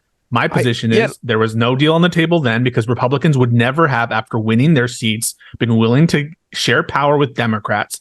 And there was no deal on the table recently because of the same dynamics. I would argue, and I would think that when McCarthy was first elected the speaker, that the rest of the Republicans in the House would not be willing at that moment, since, as you said, they just won their seats, even though there was no red wave, that they would not be willing to work or elect any speaker that was willing to give any concessions to the Democrats at that time. So I'm not even sure that would be applicable to what happened now. So people were actually talking about this at the time. There was commentary on what the Republicans were going to do and how they were going to get out of the stalemate. And it was clear back then that the Democrats the Republicans were not going to be willing to deal with the Democrats. And that preference for not working with the Democrats has been consistent since that time and before that time. Right. And so at all times, Republicans have not been willing to make major concessions or really any concessions to Democrats when it comes to power sharing. That has stayed true. And you think that why is that stupid for the Republicans, though? That makes perfect sense for them. 30 minutes talking about the incentive structure for Republicans and how they'd be eviscerated on conservative media and how any sort of inward-looking politician, it doesn't really make sense to power share if you're appeasing the Trump base. We just spent all that time talking about it. That was true then. It's true now. It's why Republicans in general do not want to, one of the reasons why they were mad at McCarthy was because any Democrats voted on his deal. Bipartisanship is toxic to their brand. And so it's not surprising to me that McCarthy was unwilling to deal then and unwilling to deal now. But you think magically McCarthy and the Republicans turned into these deal-making angels at the last second, and that Democrats suddenly became these obstinate ideologues. I just don't think that's true. I don't think it was I explicitly said it wasn't ideological. I said it was pragmatic politics. Yeah, we all agreed it wasn't ideological. For both the Democrats and the Republicans. So I don't know. Or obstinate at the very least. Let's move on to some super chats, Sitch. What do you think? We can, but I will address this. I think the difference between the two incidences, first of all, the difference between it happening in January versus it happening now, as I said, I think it's the political calculation going on right after the election is always going to be vastly different than this historic situation, which you brought forward has never happened. And so a lot of Republicans might want to avoid the embarrassment of it making their own party look bad, and knowing that's going to lead to the situation where who knows how long it's going to get another Republican to be speaker. I don't, because they went through how many 14 votes to get McCarthy. So who the fuck knows what's going to happen this time? It's going to be swift tomorrow. I'm sure of it. Right. So I see these idiot Republicans. I'm sure they're just going to. I don't know. I have no clue. Or we'll get someone far worse than McCarthy. So I think the political calculation between then and now is vastly different between the two. And I think the incentives are vastly different. It makes sense for the Republicans. I agree with you. The Republicans' position is very anti-bipartisanship. Not only that, but the Republicans' position is also anti-government doing anything. So obviously, if they could sit around and have the government not do anything, I don't think that necessarily hurts them. So therefore, isn't it more specifically. plausible that the Democrats are the one more open to the deal than the Republicans? Given everything you just said and the fact for your theory to be true, McCarthy's lying to his own conference behind closed doors. Jeffries is purposely in his statement omitting the last 48 hours and only referencing efforts before those 48 hours. And you're sort of contorting yourself in this little, I don't know, factual There's no set of facts contortion. that you You're made for yourself. looking at me through a kaleidoscope. Okay. And you yourself admit that the priors of both parties are to be, less because responsive to deal making with as Republicans. you and more already agreed in this conversation, Bisco. then I don't understand why. As you already agreed in this conversation. I'm answering your question. I'm answering your question. This is the question. I'm answering your question in an obnoxious voice, so it's triggering you. Okay. So Sitch, this is I'm answering your. I'm trying to answer your question. Keep dancing, Sitch. Okay. This is The answer to your question, which is something that you and IRI both agreed with, is that McCarthy is not a fucking ideologue, okay? He's a cold, pragmatic, slimy weasel. He doesn't give a shit what's best for the Republican Party. And that was never my argument. My argument was that he would do what he would do to save his own skin. So everything you're saying about this is fucking irrelevant. That's not my question. What I was the question you just asked. No, Sitch. Given your priors about the parties, and given about what I consider, and you might disagree, the implausible set of facts that you're asking us to believe, isn't it more likely that your priors are correct and the Democrats were more open to deal making than the Republicans? Isn't our set of facts more likely? No. What are you talking about? So your priors about their, like everything you're saying. I gave you wait. Okay, wait. I gave you priors for the Republicans. I didn't give you priors for the Democrats. I said, yeah, the Democrats are interested in the government doing shit for people. Obviously, but they're also interested in making the Republicans look fucking awful and weak and stupid. That's like the primary goal for politicians, to make the other side look bad. What are you talking about? Your main point was that the Democrats are willing to hurt people to get those shots in on the Republicans. That's if they made the calculation. Yeah, if they made the calculation. Then yes. And that's what we're saying is like, what is that inside of you, Sitch, that makes you feel that way when we've provided all this evidence that Democrats would not do that and that McCarthy was the screw up? It goes all the way back to January. They should have never had McCarthy. He had to give away everything that wasn't bolted to the floor to become speaker and created this mess for his own party, for the American people.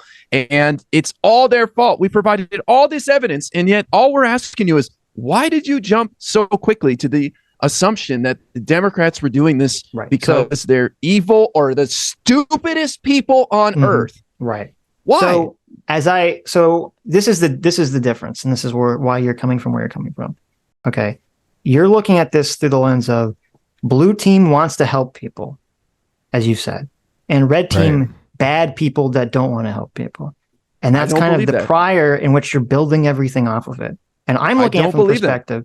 Well, that's how you're laying this out. No, you're putting that on me. I'm saying I do not believe you said the Democrats are evil and want to do bad things. I would never say Republicans are evil and want to do bad things. But okay, so we'll change. We'll get rid. So the blue team wants to help people. That's you agree with that, right? Well, the blue team would not put their party over shutting down the government that would harm people. We can agree on that fact. The Republicans no. I don't agree with that. Okay. You don't agree with that? No. Okay. But you're basing that thesis on the fact that you think they wouldn't do it out of harm, right? Because it'd be too harmful, right? To American people, yes. Okay, and you think the Republicans would do something harmful, intentionally harmful to the American people for political power, right? Because they have with the government shutdowns in the past. Okay, right. So that's your worldview. So you're saying that blue team will not harm the country for political gain, red team will harm the country for political gain, right? That's your position. Yes, but not in general. In this instance, I'm just saying. Okay, that's fine. In this instance, fair enough. Okay, so since that's where you're operating from, I'm looking at it from the perspective of politicians on the blue and red team are primarily motivated on making sure they get reelected, and how they get reelected and the things they have to do plays out differently for what team they're on. But that's their main goal, and that's what's motivating most of them at all times. Okay, that's where we're getting the difference here. Isn't that everybody? We all want to survive. We all want to keep our jobs. No, that's yes. Yes. Most people are motivated. That's why so many people are motivated by financial incentives. Yes. So why wouldn't Democrats? If Democrats get a deal, they look super competent. They look like powerful. They now have access to the rules committee and decision making on that. Maybe they have more influence on committees. Why would Democrats, in your calculation, turn down an opportunity to make a deal? I said this earlier in the conversation like 3 times. Because they're stupid or evil. But the thing is, no, they made the political calculation that it would be more beneficial for the Democrats, for the Republicans to look embarrassed to do this thing they've never done historically, to run around with their chickens with their head cut off, and to continually electing feckless, horrible speakers of the House. That would be more beneficial, and even possibly do a government shutdown, which would make the Republicans look bad. But you have no evidence to counteract the reporting that says that they did offer a deal, correct? That's just your gut, right? This is what happens every time I have this conversation with you. You ask me a question, I answer the question logically, and instead of actually just saying what I say, you just change topics. Because you didn't say, okay, well, that logically answers my question. You said, yeah, but the reporting says otherwise. Okay, that's what you always do. You always go down a different pathway. Okay, this is why I went there, Sitch. So Sitch, this is why I went there. You said, well, I just think they made the calculation that it's better for them if they look incompetent than the Democrats look competent. I said, how do I respond to that? Your gut just tells you that they made that calculation. You don't have any statements that they made that calculation. You have no evidence from any insiders that said that they made that calculation. No reporting whatsoever that they made a calculation. It's not something I can respond to because you're just saying that that's what you think. You asked me a question. You asked me a question. You said, why would they do this? I explained why, and then then it all goes away. And you just but there's no. So that's fine. What was the deal? Pisco. What was the deal that was reported? What is the deal that McCarthy turned down? So McCarthy is alleged to have. So the parameters of every offer, alleged. What do you mean alleged? Why are you saying alleged? What's wrong with the word alleged for something that is in dispute about whether? So wait. It implies you don't have any evidence. You're the one saying you got all the evidence. In the context here. Of our conversation, right, where there's a dispute about the facts, about whether a deal was offered, when it was offered, who offered it, all that stuff. It is totally appropriate for me to say allege because I don't want to. Okay. Look, you're saying have a problem allege. with me saying allege in that context when you're making this big claim. You're saying, look, Sitch, you're asserting this and you have no evidence whatsoever. Okay. Then you're saying, I'm asking you, well, what evidence do you have? And you're saying, well, allegedly. I mean, that's makes I a have difference. not seen the deal. I wasn't there. I did not have a conversation with Kevin McCarthy. I did not talk to the insiders or the staffers. When I say allege, it's because someone has alleged that someone has alleged. What is the hypothetical deal that was on the table? Did you want me to explain why I used alleged, or do you want me to talk about the hypothetical deal again? Because you called me on the middle of that to say to criticize me for using the word allege, and now I'm not getting an opportunity to explain why I used the word allege. I wanted to make a point. He was saying allege because he didn't want me to get triggered and interrupt him. Okay, but also because it's based on reporting and what Kevin McCarthy is saying. It's totally appropriate to say allege. So what is this alleged deal? So the exact parameters of the deal offered, there's no 100% certainty because it's all based on backroom deals and reporting. But as IRI mentioned, there's whispers from what I gather that a bigger presence on important. Why are you laughing? Look, I'm laughing because we're having a conversation about what the deal was, and you're doing all of this hedging. Like you don't really know. Like the deal may or may not have. It's like there's no document that incorporates the deal. That's why I'm deranged, Adam, because there's no document that shows the deal. Well, hold on a second. But you're making these heavy claims that McCarthy, saw this deal and pissed all over it. But then as soon as you're talking about the deal, you're going, allegedly, I've heard whispers. There was some, unverified reporting. McCarthy himself says that there was a deal. Okay. McCarthy doesn't say what the deal entailed. Okay. Is that a fair enough characterization? Well, the deal could have been they wanted Medicare for all. And correct. Then obviously, McCarthy probably said, well, I can't do that. McCarthy clarifies for us in both public statements and in these alleged private statements. I wasn't going to deal with Democrats. I wasn't going to accept terms categorically. And so the content of the deal, which is not public information or widely known or the exact parameters laid out, because of course there's no document incorporated at the moment, isn't as important as his total lack of willingness to deal with the Democrats that has been established by his public and private statements. Well, I just why are you laughing? Because whether or not you're going to deal with someone depends upon the deal on the table, obviously. Like if the deal is a reasonable offer, you're going to say, I'll go with that. If the deal is like a terrible offer, you're going to say, look, can you do better? Or, something is not going to happen. So let me weigh in because further down. The reason I'm giggling here is because you keep going to Sitch and saying, Sitch, you have zero evidence for this. And it seems like maybe there's not a lot of evidence for your position either. And it's kind of funny. There are statements, Kevin McCarthy's statements that there was a deal offered. Are you saying that is not evidence? Well, he also said is that evidence, yes or no? Wait, he also said there wasn't a deal. Wait, can I get an answer to that directly by either Adam or Sitch? I don't care. Is a statement by the speaker that there was a deal offered evidence that a deal was offered? Not if there's a contradictory statement stating the opposite. I'm sorry. Are you saying that there is a contradictory statement that a deal was offered? He said he wasn't offered a deal, and also on the call. He said publicly in an article that, and actually he verbally said publicly that he was not offered a deal, and then supposedly in private, according to a reporter, he said he was offered a deal. Okay, so these are contradictory statements. He said that Jeffries did not offer him a deal and that he would not accept a deal. That does not mean, and it does not conflict with the statement that the Democrats generally offered a deal. And so I'll ask again, isn't the fact that McCarthy says to his Republicans, whether you want to, say that there's conflicting statements, you want to stress on that, isn't that some evidence that a deal was actually offered? Of course, right? Where is... Yes or no? Who was the person that... I want to bring up the actual quote. Who was it? Jake Shermer, you said? Yes. So the quote is as follows. I'll bring it up again.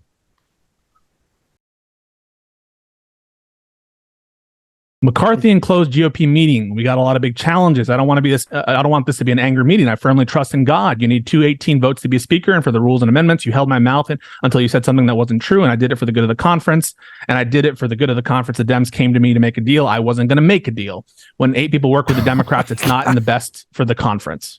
So look, the context of this is him talking to the Republican Congress, trying to convince them to save him. No, this is alleged to. Don't get triggered. This is alleged to have happened after he was voted out. After he was voted out. He says, I'm not going to sell my soul to the Democrats. Okay. Yeah, this is him trying to save his career. Yes, totally. So he's lying, is what you're saying. Of course he's lying.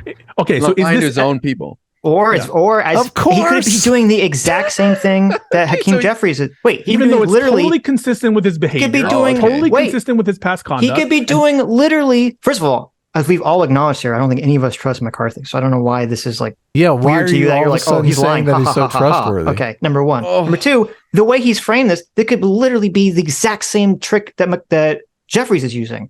Maybe the Dems did come to him to make a deal 2 weeks ago. Like he's not saying, oh, right there at that moment. So I'm just saying the fact that this is like your entire argument hinges on an off the record private thing that Jake Sherman is saying is like, okay, but if that's enough evidence for you, listen, is that something you can say that it's weak evidence? You can say that it's equivocal evidence. You can say it's open to interpretation when they lied. Is it any evidence that a deal was actually? Sure, it is. It is a piece of evidence. Is there in legal any sense? evidence whatsoever that the Democrats were not open to negotiations? What I said, the fact, why is he evidence. It's the dog that's not barking. Why is Jeffries not very clearly saying we offered a deal to him and he turned it down? He does, and you're saying because he doesn't specify that it also included the last 2 days, you're discounting it, and you specified why you understand that would have a huge impact on the conversation. So I don't know why I specified that the actual incentive structure is different between one point in time and another point in time. That doesn't mean that it is inconsistent or it isn't convincing evidence that the Democrats were open to negotiations, and of course they are. And I think they probably still would be if McCarthy had support in his conference, but not those 8 people. I still think the Democrats would be willing to come to a deal with it. I think that's true now.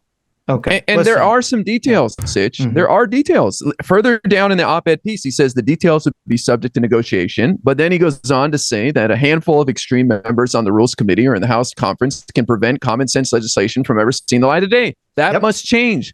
Perhaps in a manner consistent with bipartisan recommendations from the House Select Committee on the modernization of Congress. So there's been this select committee that put together recommendations, everything from shared workspaces in Congress so staff can get together and get to know each other, to the way they have orientation, to the makeup of the committees. So he references recommendations that he thought would be part of the plan. Yeah, I think one of the big things they wanted was, wasn't it something like normally anyone or a majority? No, it was normally a majority could bring something to vote, and it was only McCarthy could bring something to vote. Well, the speaker has big power to bring stuff to the floor, but there's the Rules Committee, which is the committee where all bills go through before they make it to the floor. And that committee is made up of 9 Republicans, including 3 Freedom Caucus lunatics who are holding up everything, and 4 Democrats. So the proposal was like to split it. I wish I had a link. I saw some article or op-ed piece where someone described that it would be evenly split instead of 9-4. Do you guys understand? It's hard to get to terms. It's hard to get to exact terms when you're not willing to deal. And they weren't willing to deal. And so how can you get a clear recitation of everything offered and everything rejected if the other side is categorically refusing to deal, which is do you guys understand why we're skeptical of the context here, though? Like basically McCarthy is going to the Democrats. It's kind of like him going out on his girlfriend, okay? He's out all night with the Democrats. Who knows what they're talking about? Who knows what they're wheeling and dealing with? And he goes home to the Republicans and they say, did you make out with the Democrats? You think McCarthy is going to say, oh, of course I made out with the Democrats. Oh, it was so good. No, he's going to say, of course, I didn't touch those dirty Democrats. That hoe, she came on to me and I said, be gone, thought. Yes, I am faithful to you, my loyal Republicans who are trying to axe me right now. As I'm trying to save my skin here. I could see it. I don't put it past Kevin McCarthy to lie to his own caucus and even to say whatever they want to hear. I don't put it past him. This is just the context makes us a little bit skeptical. Like no. Sitch didn't say I'm a little bit skeptical or whatever. Right. He goes, I'm pretty sure this would happen. It's not even 50-50. He says it's more likely that this occurred. This is the only piece of evidence that you're hanging your entire argument on, Pisco. Sorry, let's count out the pieces. Let's count out. He has lots of other vague evidence. So we're just going to keep the only piece of evidence. Well, let's he says it's the only piece of evidence. So I'm going to now count out the multiple pieces of evidence that we have. Let's hear Pisco. Come on, tell us. Number 1, the reporting by Jake Sherman about Kevin McCarthy's own statement. Number 2, the statements made publicly by Kevin McCarthy categorically ruling out a deal. Why did he say public? Wait. Why didn't McCarthy just say the Democrats offered me a deal and I said fuck off? Why did he say the opposite of that? So in that moment, he was referencing the call he had with Jeffries. He was not characterizing everything. So Jeffries himself says multiple times that he repeatedly raised that possibility of a bipartisan. No. I'm asking why did McCarthy what is McCarthy's strategy here?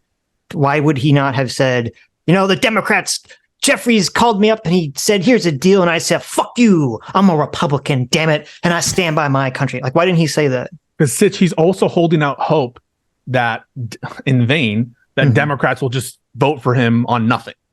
And why would he think that was possible? Because that's what he thought might happen. Why would anyone think that would happen?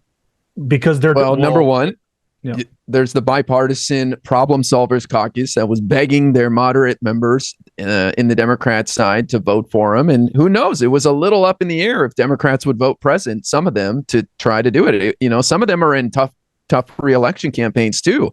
And they've got to try to appeal to a broader group of people. So maybe keeping McCarthy would be a way to do that. But so why didn't he just say that there was no deal? Why would he say, and I'm not going to take any deal? Because he wanted to signal. He went on CNBC. That's exactly what he said. No. He went on CNBC and said no, stop. I said, why did he should have just said, under what you were kind of laying out, that there was no deal. Why did he add that he wouldn't take a deal? He added that he wouldn't accept a deal to signal to his Republicans and the base that he was not going to deal with the devil and he wasn't going to sacrifice his soul to work with the Democrats, because that's consistent with his behavior and that's what he actually believes. And he didn't want to deal with the Democrats. Okay, he so just wanted it for free. And So I'm everything confused because that's literally what I just said the first time, and you said he wouldn't do that so the Democrats would vote for him, and now you're saying he said what he said so the Democrats wouldn't vote for him. You're asking me why he wouldn't just throw the Democrats and say and characterize Jeffries publicly. If it was real, why would he not say I was offered a deal and I turned it down because I'm such a good Republican? And then he could have saluted the American flag while a bald eagle flew by and landed on his shoulder. So I'm trying to explain to you why it did not behoove Kevin McCarthy to add fuel to the fire and keep flicking the nose of the Democrats in a situation in which he was essentially trying to get their votes for free. Saying that he wouldn't take a deal, flicking their nose. Him saying those words was used in this conversation as evidence of the fact that he wouldn't take a deal. It's a verbal act that shows that the Democrats, any offer they're going to have is going to fall on deaf ears. Okay. And it is maddening to have you guys know that he made that statement publicly, and for you to say that then the Democrat, he must have secretly been asking for a deal then. I mean, I never think about it. Like, to publicly come out and say you're not going to accept a deal, but then on the sly be talking to Democrats and saying, actually, I will accept the deal. Like, do you think that that's what occurred? No, I said what I thought occurred was he had the conversation with Jeffries. It became very clear in the conversation that no deal would be offered. So he said there was no deal offered and I wouldn't have taken it anyway, because now he has to try to appeal to the Republicans. All right. I mean, ultimately, what would convince you otherwise? What evidence would I have to show you that a deal was offered? If Jeffries just clearly said, 48 hours leading up to this, we offered them a deal. Okay. That's so okay, boom, there we go. So if there were ever a statement to that effect that within 48 hours a deal was offered by Democrats to Republican leadership, you would retract everything you've ever said about this matter. It depends. If like some fucking random person is like, listen, I slipped an agreement under McCarthy's door, and he never responded. He left me on red. That's not what I'm talking about. If Jeffries or some serious person who seemed to have some fucking ruling power in the Democrats to whip up votes said, I offered McCarthy a fucking deal and he told me to fuck off, then I will agree that McCarthy is 100% a fucking dumb shit, idiot, or evil, which I already think he is, by the way, and that the Democrats are completely blameless, innocent angels in all this situation. Okay? But there's still nothing to retract, because that's the whole crux of what we're saying, that they should have done that. So they basically did what we said they should have done. The only thing that we got wrong is that they just did the thing. Yeah. Well, look, I feel like Pisco and I presented quite a good case here to convince you guys that you were off on your original thoughts, which is fine. And I'm not giving you a hard time on that. It just seems like you were missing some information, and it happens. But my question is, why were you so quick? And I've said it 5 times, but I think you guys haven't answered it. Why are you so quick to go that hard on the Democrats? It's like you guys poured this warm milk in a bowl for your audience to lap up, and you're not willing to admit that you would never do this against Republicans. You bring up this example of, well, how many times have we said that it was shitty of the Republicans to do this? Have you guys called that evil? Have you called it the stupidest thing in the world, the biggest idiots on this planet? Have you used that sort of language towards that situation? Last Sunday, Adam on stream convinced me that I should refer to January 6th as an insurrection, and I agreed with him. Okay, well, it is an insurrection, right? Wow. So I'm just saying. So this idea, that I'm just so scared of like attacking the Republicans is just preposterous. I don't think you're scared to attack them. I think you're more interested in attacking the Democrats. The only people who took your position were some far-right people who were desperate to try to spin some loss for the Dems out of this. And that's why it was so alarming to us to see you do that, because I'm worried that you have you've got a little bit of the brainworms on it, man. Okay. I don't know what to tell you, because I love you guys and I care about you. Sure. And I don't want to see you go down this path. Okay, thank you. It's because, as I said a million times, we are looking at this from the perspective that interests us, which is how the trappings of power worked. And I'm looking at this and saying, why am I not seeing anyone talk about this way and understanding that Matt Gaetz is only holding the rope in the front and all the Democrats are holding the back? And it's very bizarre to me that this massive fact seems to be lost on all of these people. Okay. And I honestly, So- look, I don't see how we went that hard. We were saying, like, hypothetically, if they didn't take this opportunity to get concessions out of the Republicans, they're stupid. And if they pass it up to make the Republicans look bad, they're evil. But all of those are contingent on what actually happened. Like, I encourage, this you, wasn't I like encourage you to rewatch it. Yeah. I do not think that you caveated and made as many conditions as you're making now, where it's all like a hypothetical. I think that you categorically, and I'll rewatch it as well. I think Sitch categorically said it was stupid of Democrats. And, you know, if I had to gauge where look, we have all this is what is infuriating. We have all agreed that if the Democrats had the opportunity to make a deal and pass it up, it was stupid. Yeah, but he's basing his opinion on his prior that the Democrats actually did have an opportunity to make a deal. He's basing his opinion on a hypothetical because none of us know what the deal was. We've all admitted that. Well, you guys tell me. I feel like none you of guys us were here just, know what the deal is. I feel like you guys were waiting for an opportunity like this, and you pounced on it in order to go to 100 instantly. I feel that you guys fuck. Okay. What's the deal with the Democrats? But just be honest. Like, do you guys hate Democrats or what? What's the problem here? I am completely apathetic about Democrats. I even said apathetic. Republicans. Okay. Yeah, I could care less. Okay, libertarians particularly apathetic about. Let me read this. Mythos Infinite for 20 Canadian says, "I'm amazed they're convinced you kowtow to your audience when this is the only chat where I've seen multiple people with green names call you shills who don't know anything." That's because JMac keeps buying memberships. So there you go. Very true. I don't even understand. Is it because they're members that they're calling you out? Is that what it is? Yes. Yeah, that's what he's saying. Okay, so that's the proof. I think that there's a brain rot on the internet, and you guys are not. It's not you specifically, but it's like there's this idea of like, let me cater to this right-wing conservative thinking, and any way I can weave into that, I'm going to get that audience capture. And I don't know what it is, but why wouldn't we just wait? Okay, why wouldn't we just do that? I've heard this argument, and I understand the argument, but if me and Adam are looking at this from some kind of like cynical perspective, what we're doing is stupid. Okay, yeah. If we're looking at this from a cynical perspective to like make money or be popular, what me and Adam are doing is fucking retarded. We would just very clearly. What? This is retarded. We would very clearly choose a side and lean into it. This kind of wishy-washy censorship is awful. Huh? We began this live stream, me bitching at you for telling everyone I'm voting for Trump. That's a stupid move. Why would I do that? Why wouldn't I just announce that I am voting for Trump and be done with it?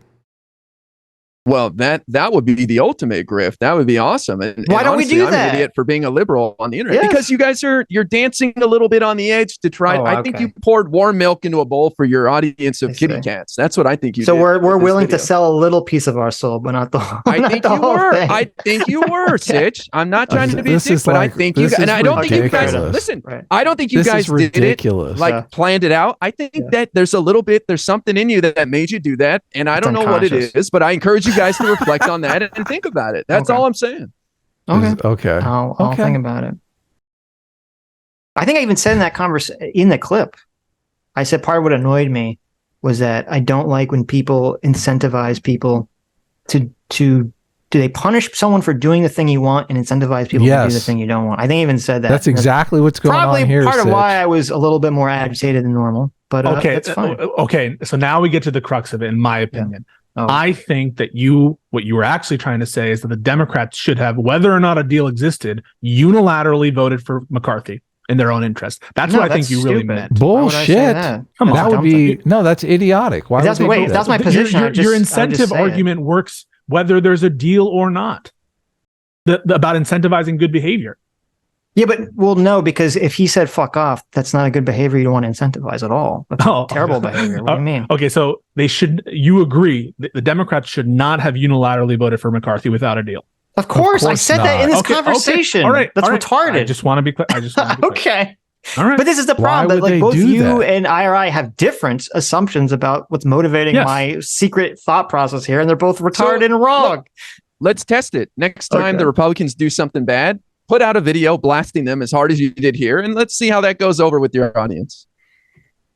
You want me to just send I want you you a to link watch our our January stream on 6th hearing? Sunday. Wait, I want you to watch our stream on Sunday, where I was going over how fucking crazy it was that Donald Trump tried to hold on to. Me and Adam were both going how crazy it was that Donald Trump tried to overturn an election to hold him to power, and brought up the Eastman memo and went over the elector scheme and how crazy it was. Like, this is what drives me crazy when people see a clip of something and they don't know what the fuck they're talking about.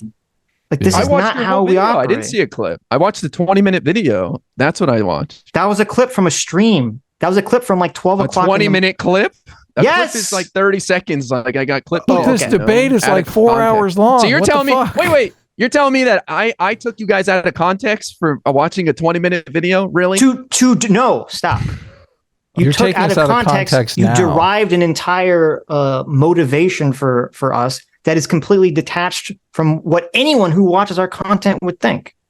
And honestly, I was shocked. I thought it was so out of character for you guys that you would even do that. That's why I'm bringing it up to you. Okay. I'm not sitting here saying Okay. this is your Fair MO, enough. this is how you guys roll. I'm saying in this instance, I think you guys missed the mark and you jumped into something, and Okay. and it revealed like a little bit of maybe where you guys are really at, because you were Look at this. you were He's missing like, some info. That's okay.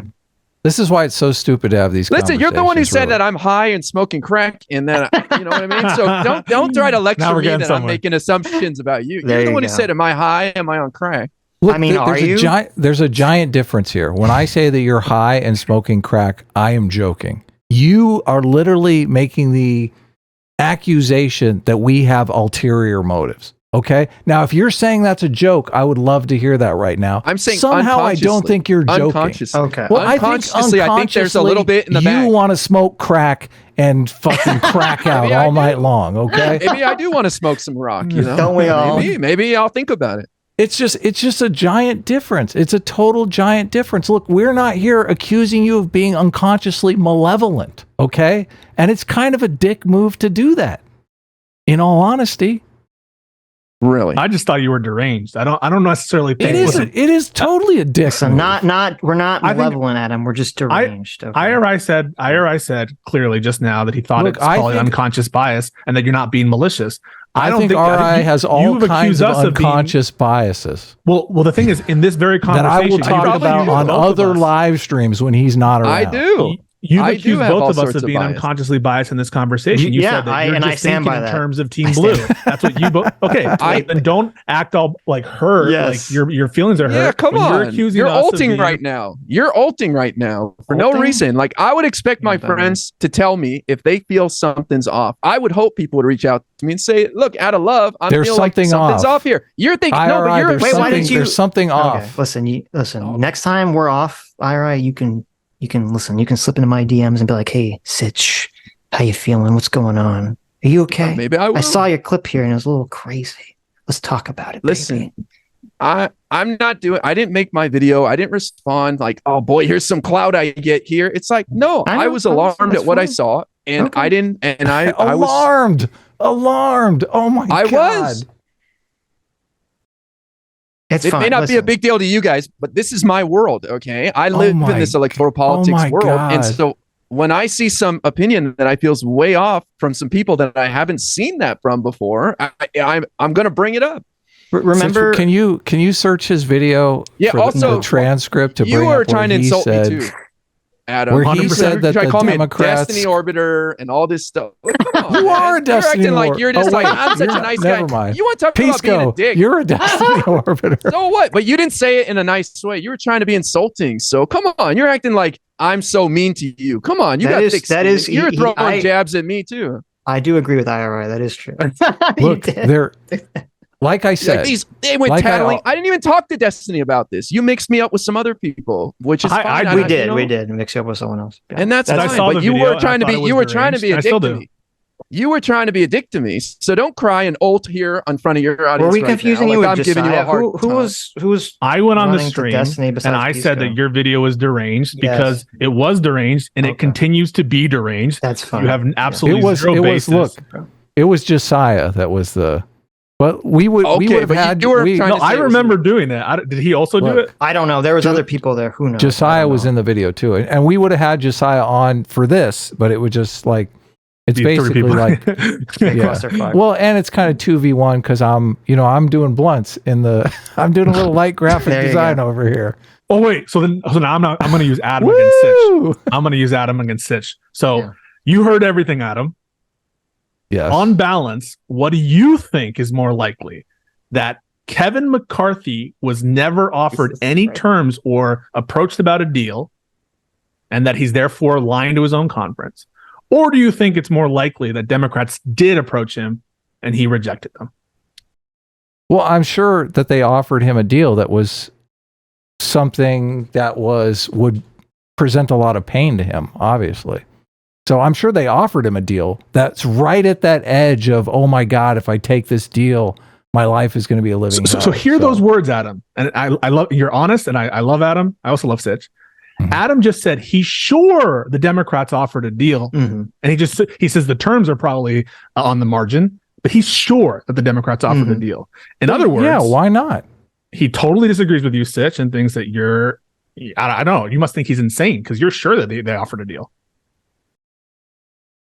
Well, look, if they can offer him, you understand what I'm saying, Pisco. If Yeah. they go in and say, look, let's shoot for Medicare for all, what do we got to lose, right?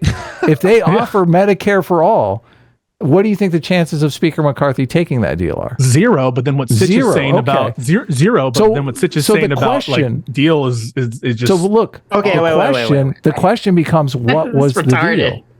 Okay. What?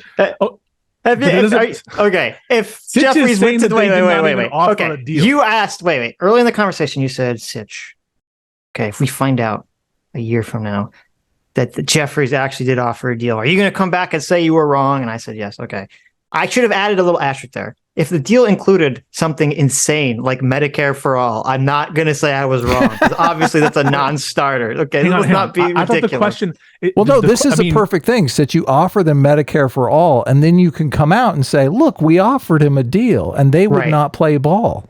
Wait, That's so- like so good whether- politics. That's perfect. Your thought process about whether the Democrats offered a deal or didn't offer a deal depends on the terms of those deals.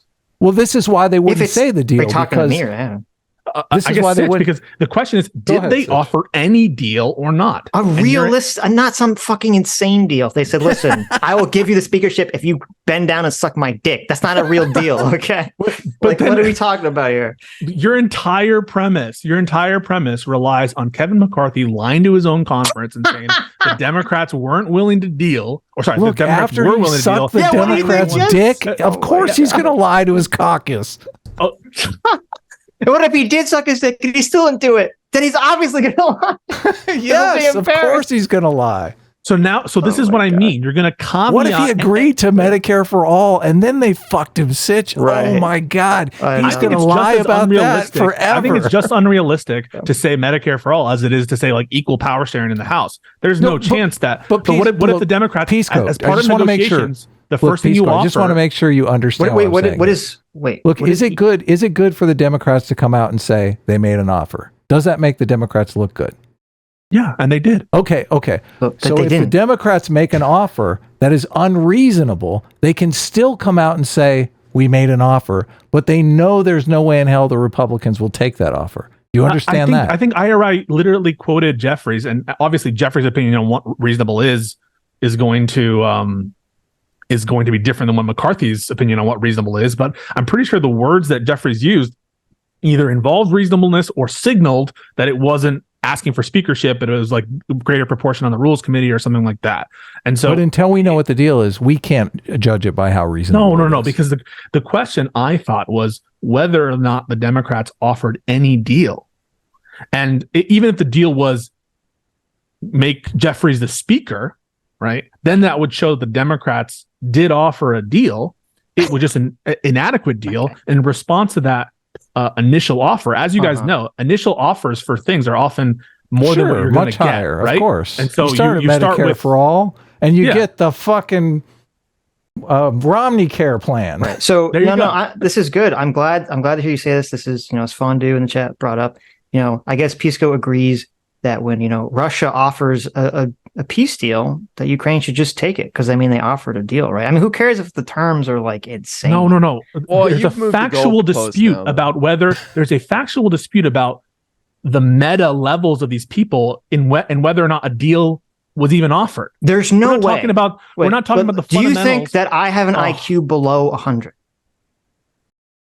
You must, because you're not following. That's good. Okay, that's the only bring that comparison. The only fucking way that you could be honestly think that my argument would allow this, like, that I'm not including, obviously, they didn't have a deal they didn't have a fucking deal that was even reasonable or rational.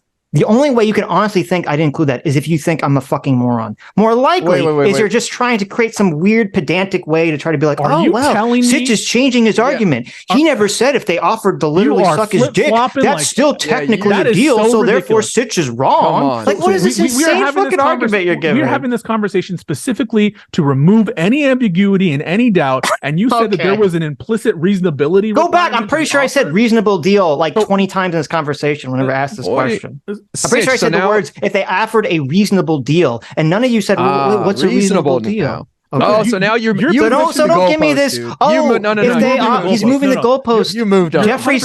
Jeffrey took his dick out and he said, McCarthy, will you suck my penis? And McCarthy said no. Oh, but then he said there are no deals. So what a liar.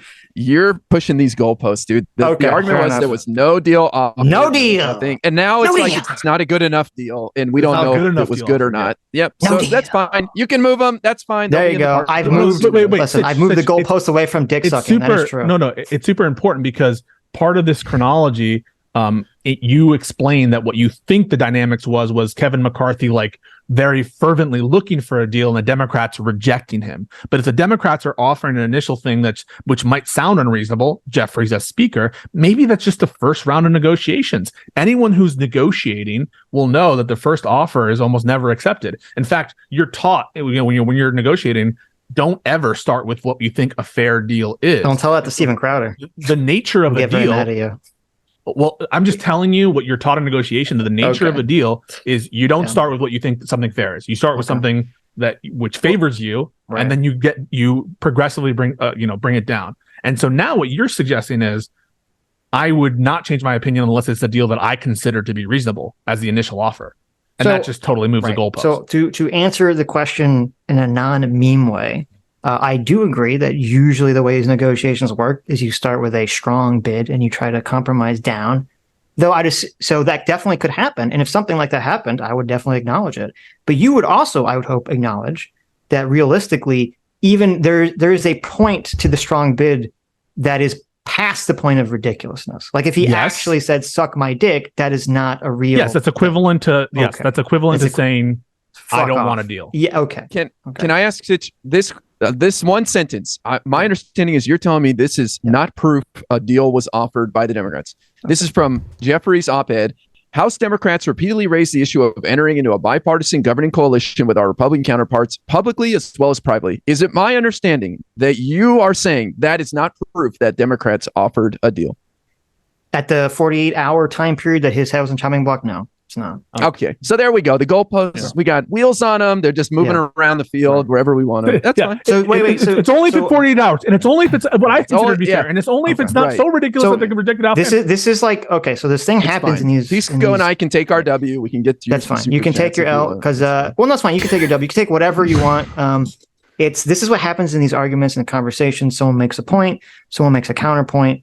You kind of vaguely agree with the counterpoint. Then like 10 minutes goes by and then you go and try to argue the same point again. Because you both, I thought, acknowledge that there's a huge difference in bargaining power between 2 weeks before someone's going to be executed and when their head's on the chopping block. And now suddenly we have to go back. Because we both brought up this point again. We both agree that there's a difference in bargaining power in those two states, but that doesn't mean that there isn't a willingness. So you understand why I'm saying the Democrats, if they were being smart, should have offered a deal when his head's on the chopping block and not 2 weeks before when McCarthy still feels like maybe he's safe.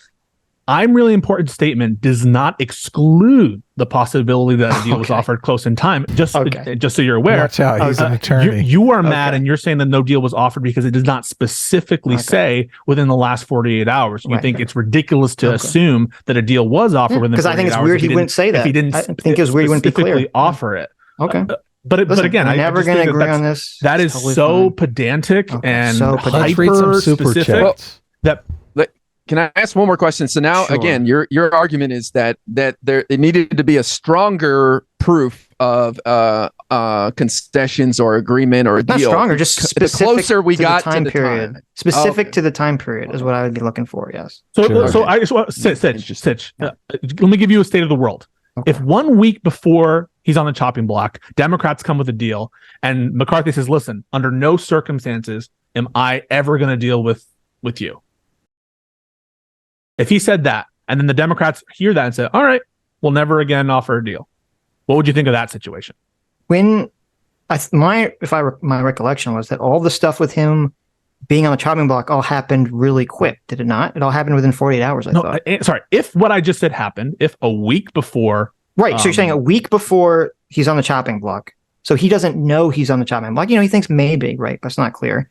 And he says what you're saying. And he says that, and the Democrats say, okay, and then it plays out, and Democrats decide not to try to offer him a deal. I think Democrats are still really fucking stupid to not even try. Yeah, I think Career, really career approach. Yeah. Look, isn't McCarthy gave them a budget bill that they literally pulled a fire alarm on because they didn't have time to read it. So I mean, and then when they read it, they voted for the bill. So I'm assuming they were that was part of the negotiation, right? The Democrats were negotiating for concessions in the budget. McCarthy was saying Democrats no. were no. The Democrats were trying to get the deal that was agreed to before that Kevin McCarthy had agreed to and then reneged on. You just said that's what they were trying to do. Look, we both agreed. You start out with Medicare for all and you negotiate down to Romney care. Okay. Mm-hmm. So they bid high, they negotiated down to what they actually got and voted for. And then the 8 Republicans were pissed off that the Democrats got so much that they axed McCarthy. So, I mean, he was dealing with the Democrats in some capacity. They voted for his bill. Any speaker in the either for a continuing resolution or with a budget of any kind in the divided government is going to have to negotiate with Democrats. That's just the truth. The fact that there is... If they want to do government shutdown. Well, eventually... Yeah, and the vote was mostly Democrats. I think that most of the Republicans voted against the budget, didn't they? What was the final vote on that? Most Democrats voted in favor of the budget. Yes. Or more Democrats in favor, yeah. More Democrats than Republicans voted in favor of the budget. Yeah. Yes. The fire alarm was not to delay the vote. Why would more Democrats vote for it than Republicans if the Democrats didn't get concessions? None of us are saying that the McCarthy is unwilling to deal.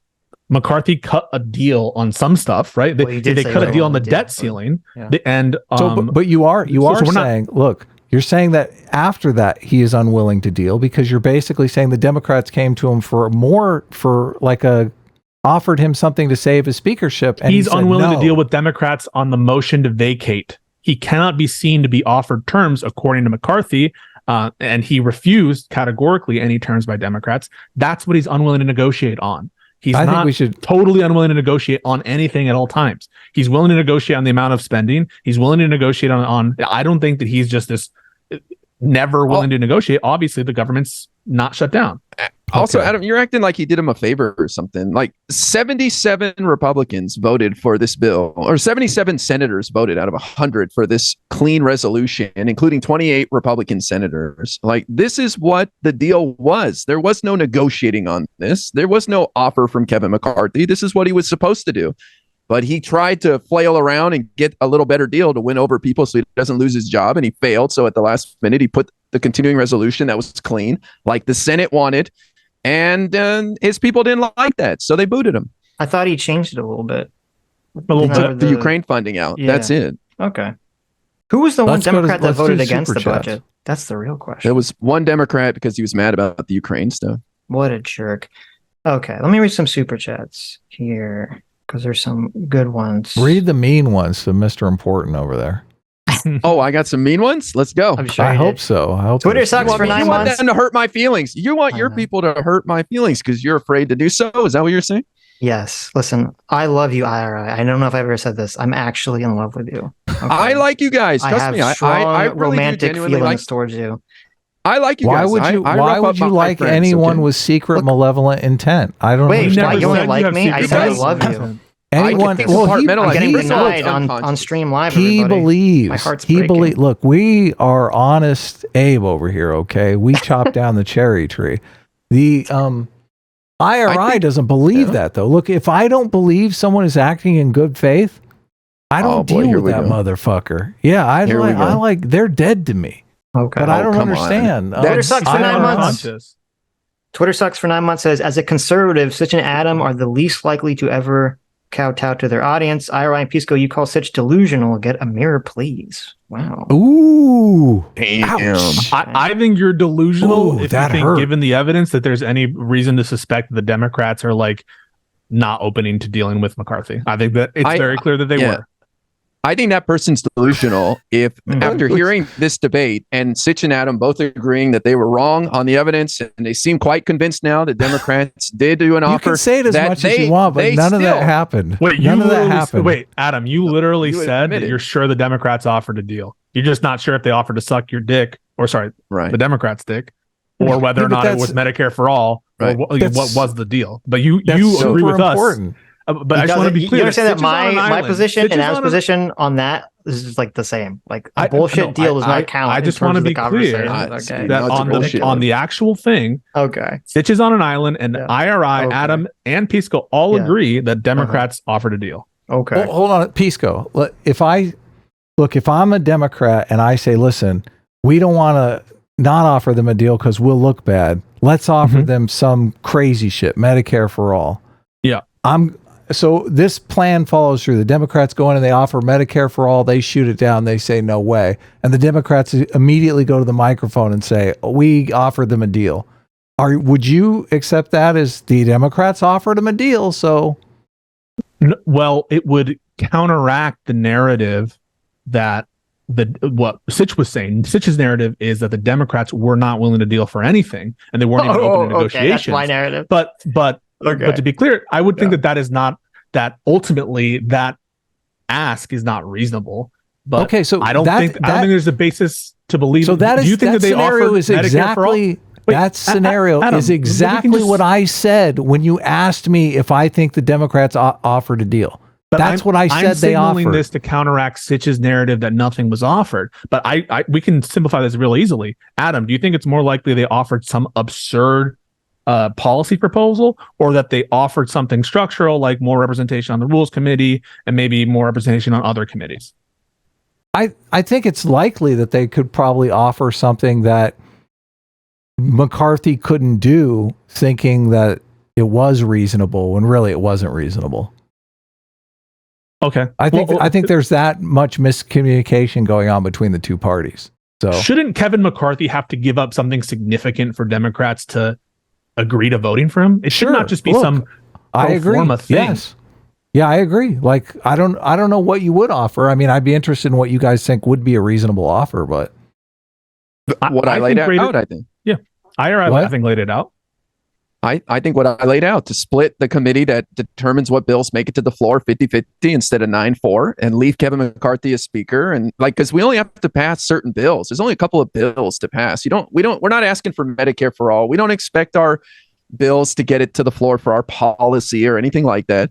But we have to keep the lights on for the government. So the budget, we have to raise the debt ceiling. These are important bills. And that's all that McCarthy was trying to do I is make think sure that's bills like that get to the floor. I think that's a big ask. I think that's potentially too big a ask, but There are other There's other $20 possibilities. says Pisco. None of that happened. No one ever said McCarthy wasn't willing to come to the table. Sitch's point was that the Democrats screwed themselves by eliminating the only Republican who might. You refused to listen. That's what I think Sitch's point was. Okay. I think I agree with that commentator. I think that there you go, that Twitter Sitch's sucks. He point agrees with you. was that globally the Democrats were foolish to Mhm. let McCarthy fall, and that I think is irrespective of deal making, who's going to make the deal. I think that what Sitch was saying was that the Democrats should have incentivized good behavior, that is, giving them the continuing resolution, and should have kept McCarthy on. So I agree with the so it was commentator stupid for them to let McCarthy go? Is that what you're saying? That's what I think Sitch was saying. That Sitch was saying it was stupid for Democrats to let McCarthy be ousted. In the you agree? You agree? With I don't think it's this. It's like, well, no, only in the hypothetical in which a deal was possible, but not an unreasonable deal, and only if it was offered within 48 hours of the like. That's what I think his point was, and I think all of these caveats he's often after are pure cope that he's using to try to narrow and make as he's specific as possible. You understand, like, even under the super chat that is supposedly you agree with, it says the only Republican who might, work with them. You understand, if McCarthy shows he's not going to, then that negates that and shows that no, they should get rid of him, right? Well, so this whole argument you're making is ludicrous. No. I think that you think that McCarthy is a Republican who is more willing to work with Democrats. I think that's your prior. No, no. Okay. You're adding something about McCarthy as an individual or some character or something. I'm saying isn't that who we're talking about, Sitch? I'm not talking about you. No, you're making it sound like I believe he has some moral character or something. He's going to work with the Democrats. It's not what I'm saying. No. Okay. I'm saying that Matt Gaetz accidentally set up a situation where he gave the Democrats the ability to get concessions out of the speaker. And at least from my perspective, I don't see clear evidence to my standards that shows that they really used that or utilized that. And okay, so that's one thing. So one thing would, I think, a fair position that you might reason. I don't think it's that fair, but I think a more fair position would be, I have not seen enough evidence that the Democrats offered a suitable deal within the time frame that I think is relevant, and I haven't seen that evidence, and I think that it's stupid if they didn't. But your default, that's to say, your default assumption is that they didn't and that they're evil and stupid. That's the point. That's not my default. That was based off of what I saw at the time, and it still seems to be continuing to be true based on what I'm saying now. Oh no, that's a default. Okay, right. That's a bias. That's an unconscious. No. Default. Okay, default. Okay, when you say default, I'm assuming what you mean is going into the situation. This is my default opinion, which is not the case. I didn't have an opinion on it. I don't have a default to say this in the first place. So like the evidence that we're providing you, you're discounting because one, it's not specific enough. We've had a fucking 3-hour conversation. Why you don't agree with the evidence? You don't have to rehash everything. There's a ton of reasons why you're discounting our evidence. That's fine. You can choose to discount our evidence and say it's not good enough, it's not specific enough, it's not timely enough, whatever you want to say about that, Sitch. But what you have to contend with is the evidence that you've provided is not to your own standards. And therefore, if it's based on something you wouldn't accept from us, your default position is that the Democrats are stupid and evil. Okay. Listen, it's not based on evidence. Evil. Stug for $5 says Pisco watched the show but didn't notice that Sitch chewed out specifically Matt Gaetz in addition to the Democrats. At the very least, he did that. No, I mean, nothing about what we're doing is inconsistent with your position that Gaetz is bad or evil. I've never said that you said Gaetz is good or Gaetz is whatever. I just think that you blame Democrats, and saying that you blame Democrats isn't inconsistent with you saying that Gaetz was also to blame. PC for $10 says Sitch, quote, the Democrats miss an opportunity to use the House vote as leverage against the GOP, end quote. Well, since he didn't also 100% consistently blame the GOP for everything, he must be blaming the Dems. Calvin Pafford. Wait. No. Can we respond to these, or we just read them? If you want to. Yeah. IRI was just bringing up an example, a prudent example, an example that's specifically on point when there was an opportunity on basically the same issue for McCarthy to deal and to see whether Sitch was singing the same tune back then. And, lo and behold, he wasn't. And I think that's it's not, proof beyond a reasonable doubt, but it's just like one example. Prudent. Calvin Pafford for $20 says, TDS Sitch being accused of simping for conservatards is beautifully ironic to me. P.S. Maybe referencing the Prince instead of the Dictator's Handbook in these debates would resonate with more people as rules to a power book. Well, I could, but I'd be lying because I've never read the Prince, so I don't know what it says. That's Machiavelli, right? I know it, but I've never read it. I don't read books from old dead people. Okay? Adam is sneaky well read. I always feel like you know the authors to the books. Adam is sneaky well read. Look, it doesn't help. It's funny to me that the people who are always calling Republicans anti-intellectuals, every time I bring up a book, get super triggered. So true. Wait, do you think I just got triggered? Well, a lot of people on the left do get triggered when I bring up books. Oh, he's bringing up a book. Yeah. Maybe when you're bringing up like books By that Nazis. Republicans are trying to ban or something. I don't know. They get triggered when you bring up just books. I bring up, I think, Dictator's Handbook we bring up a lot. Why Nations Fail we bring up a lot. Yeah, No. I mean, people do Narrow get corridor. triggered. Yeah. Yeah, people do get triggered when you. Well, bring anyone up gets books. triggered if you make a point they disagree with and you cite a book that they don't like. Yeah. So, Twitter sucks for $20. Thank you. Says Sitch's entire argument is that the Democrats are responsible for not taking advantage of the situation, with all the blame for McCarthy's removal and the 8 Republicans who called for him to be ousted. It's not that hard. Wait, Sitch. I just want to respond to that real quick again. Yeah. At the very least, you have to admit you're unclear. If one member of your audience is saying that your point is something, and the other member is saying it's something completely different that you disavow, then clearly, and we interpreted it one way, you didn't make yourself clear. That's Running not away. true, because people can twist your words. You can be perfectly clear, and there will still be one person that will twist. Do you think your we're words. unreasonable? As I said earlier in the conversation, that what I should have added in that clip, I don't know if I did, was that if it turned out that they did offer him a deal and he turned them down, then that's just McCarthy being a fucking dumbass, Okay. and Democrats are totally in the clear. So for not being stupid. PC for $2 says McCarthy should have read The Art of the Deal. There you go. That's true. Mason Jordan for $2 says Pisco guy is talking in incoherent circles. There you go. Fan. Genie Payment for $5 says, should the Democrats prefer Steve Scalise or Jim Jordan over Kevin McCarthy? Well, that's the thing. There's 221 members in the Republican conference. There's got to be someone that can do the job, Like, so there's plenty of options. Right. And there's another reason why I think that your entire premise is wrong, because whether or not it's McCarthy or Scalise or Jordan, they're all going to be subject to the same incentives and pressures. They're going to have to negotiate. And so I don't really think that there's a ton of daylight between McCarthy and Scalise or Jordan. Like, ultimately, they've even signaled now that they're going to have to come to some agreement because it's a divided government. And so I don't think that they've missed out on some incredible opportunity, because no matter who's in power, they're going to have to deal. So I'm assuming that the normal situation was it would require a majority to call to remove the speaker, right? The normal situation, not one person. Either a majority of the conference or I don't know, actually. Is it a Maybe majority IRI of the knows. party that's in power, or is it the majority period? I'm not sure. I think there's My reading of Pelosi's what- rules previously were it was the majority of either party could have brought a motion to vacate. Well, no, wait, With McCarthy, we at least know that he doesn't want to shut down the government, though. Because he actually put a budget through to avoid that. Right, but let's pause that for a second.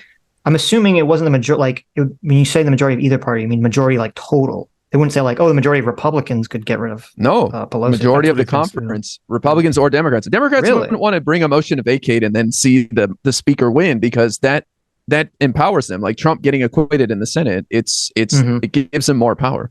Okay, interesting.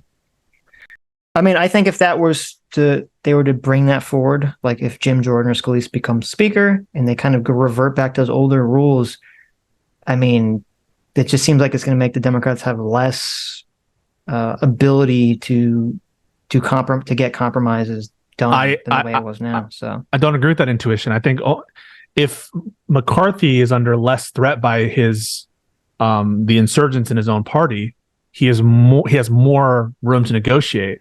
I think that's the channel through which negotiations happen. They need to get the leader on board. And so I think reversing the rule gives the speaker more why does flexibility. he have less threat under the extremists? Because if he's going to have to deal with Democrats. And if dealing with Democrats produces a motion to vacate, you're going to be less willing to deal with Democrats. And then you're going to procrastinate. And that's exactly what happened. And so, and you go back on your deal because you don't have power, and you open the impeachment inquiry because you don't have power. And so that entire incentive structure where you're always in fear of the insurgent base or the MAGA base means that you're in less of a position to give concessions to the other side. Insurgent base?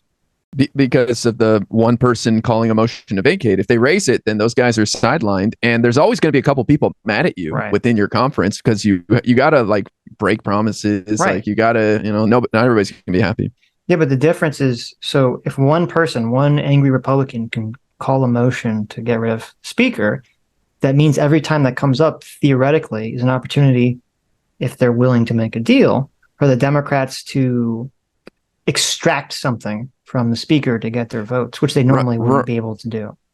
Right. And that's why everybody's talking about changing the rules now to increase it. The moderates are almost demanding it in order to pick a new speaker that they I have know, to but commit what I'm to saying raising. is the way it was could have helped the Democrats. You understand what I'm saying? I just don't No, see I that don't. logic. I don't Like, see it. if maybe I agree with you if the Republicans are willing to compromise in the structural nature of the House, but they're not willing to do that, and so they're going to compromise on the budget, no doubt. And I think that you increase the likelihood of deal on time if you're not scared of the insurgents in your own caucus.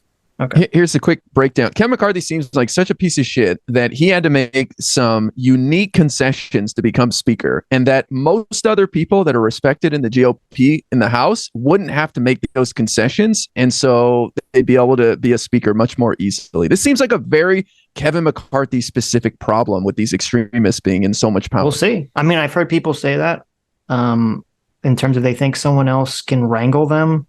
I don't believe That's that. That's not going to happen. I That's think Matt laughable. Gaetz is. Yeah, I think Matt Gaetz is just Ted Cruzing it, and I think he's not going to be wrangled by anyone. But I guess we'll find out going forward.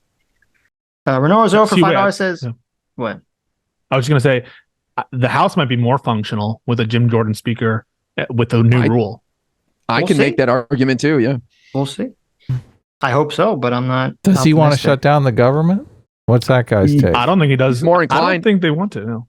Well, he voted against the continuing resolution, and he has said that he has some demands, like he wants border provisions if he's going to keep a continuing resolution. So I think he's kind of shot his chances because of that, to be honest. Well, I'm going to clarify. I don't think he wants to shut down the government as speaker when he's the speaker. I think when you're the speaker, you're subject to different kind of pressures, and so you have less of a I don't know runway to be the kind of person that Jim Jordan was, or to be like Gaetz. If you're in charge of everybody and you're in charge of getting Republicans elected, obviously, whether or not you keep your majority in your speakership, that's an incentive structure that isn't necessarily there if you're just like one MAGA caucus member and you don't have any danger or threat to your election. So I just think the incentives are very different when you're the speaker versus when you're one representative.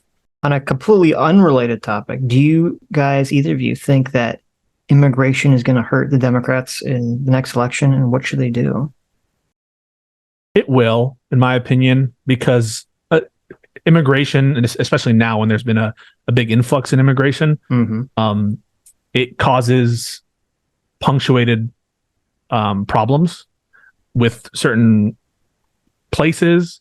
In terms of economically, in terms of fiscally, if you're providing for migrants, especially a lot of the migrants who are fleeing political persecution, and when there's no jobs available, so there can be a lot of consternation and problems caused by sort of a spike in illegal immigration. And I think the priors about which party is more against illegal immigration is that the Republicans are more against illegal immigration or more harsh on illegal immigration. And so I think that that's a consistently pulled issue that's better for Republicans than Democrats. What should they do about it? What should the Democrats do? Well, what the Biden administration is doing is that they're being harsher in terms of immigration enforcement. They're being more willing to use expedited removal, more willing to put boundaries to immigration, to limit temporary protected status for certain individuals. And so that's what the administration is signaling, that they're continuing to, be more harsh on immigration. What should they do?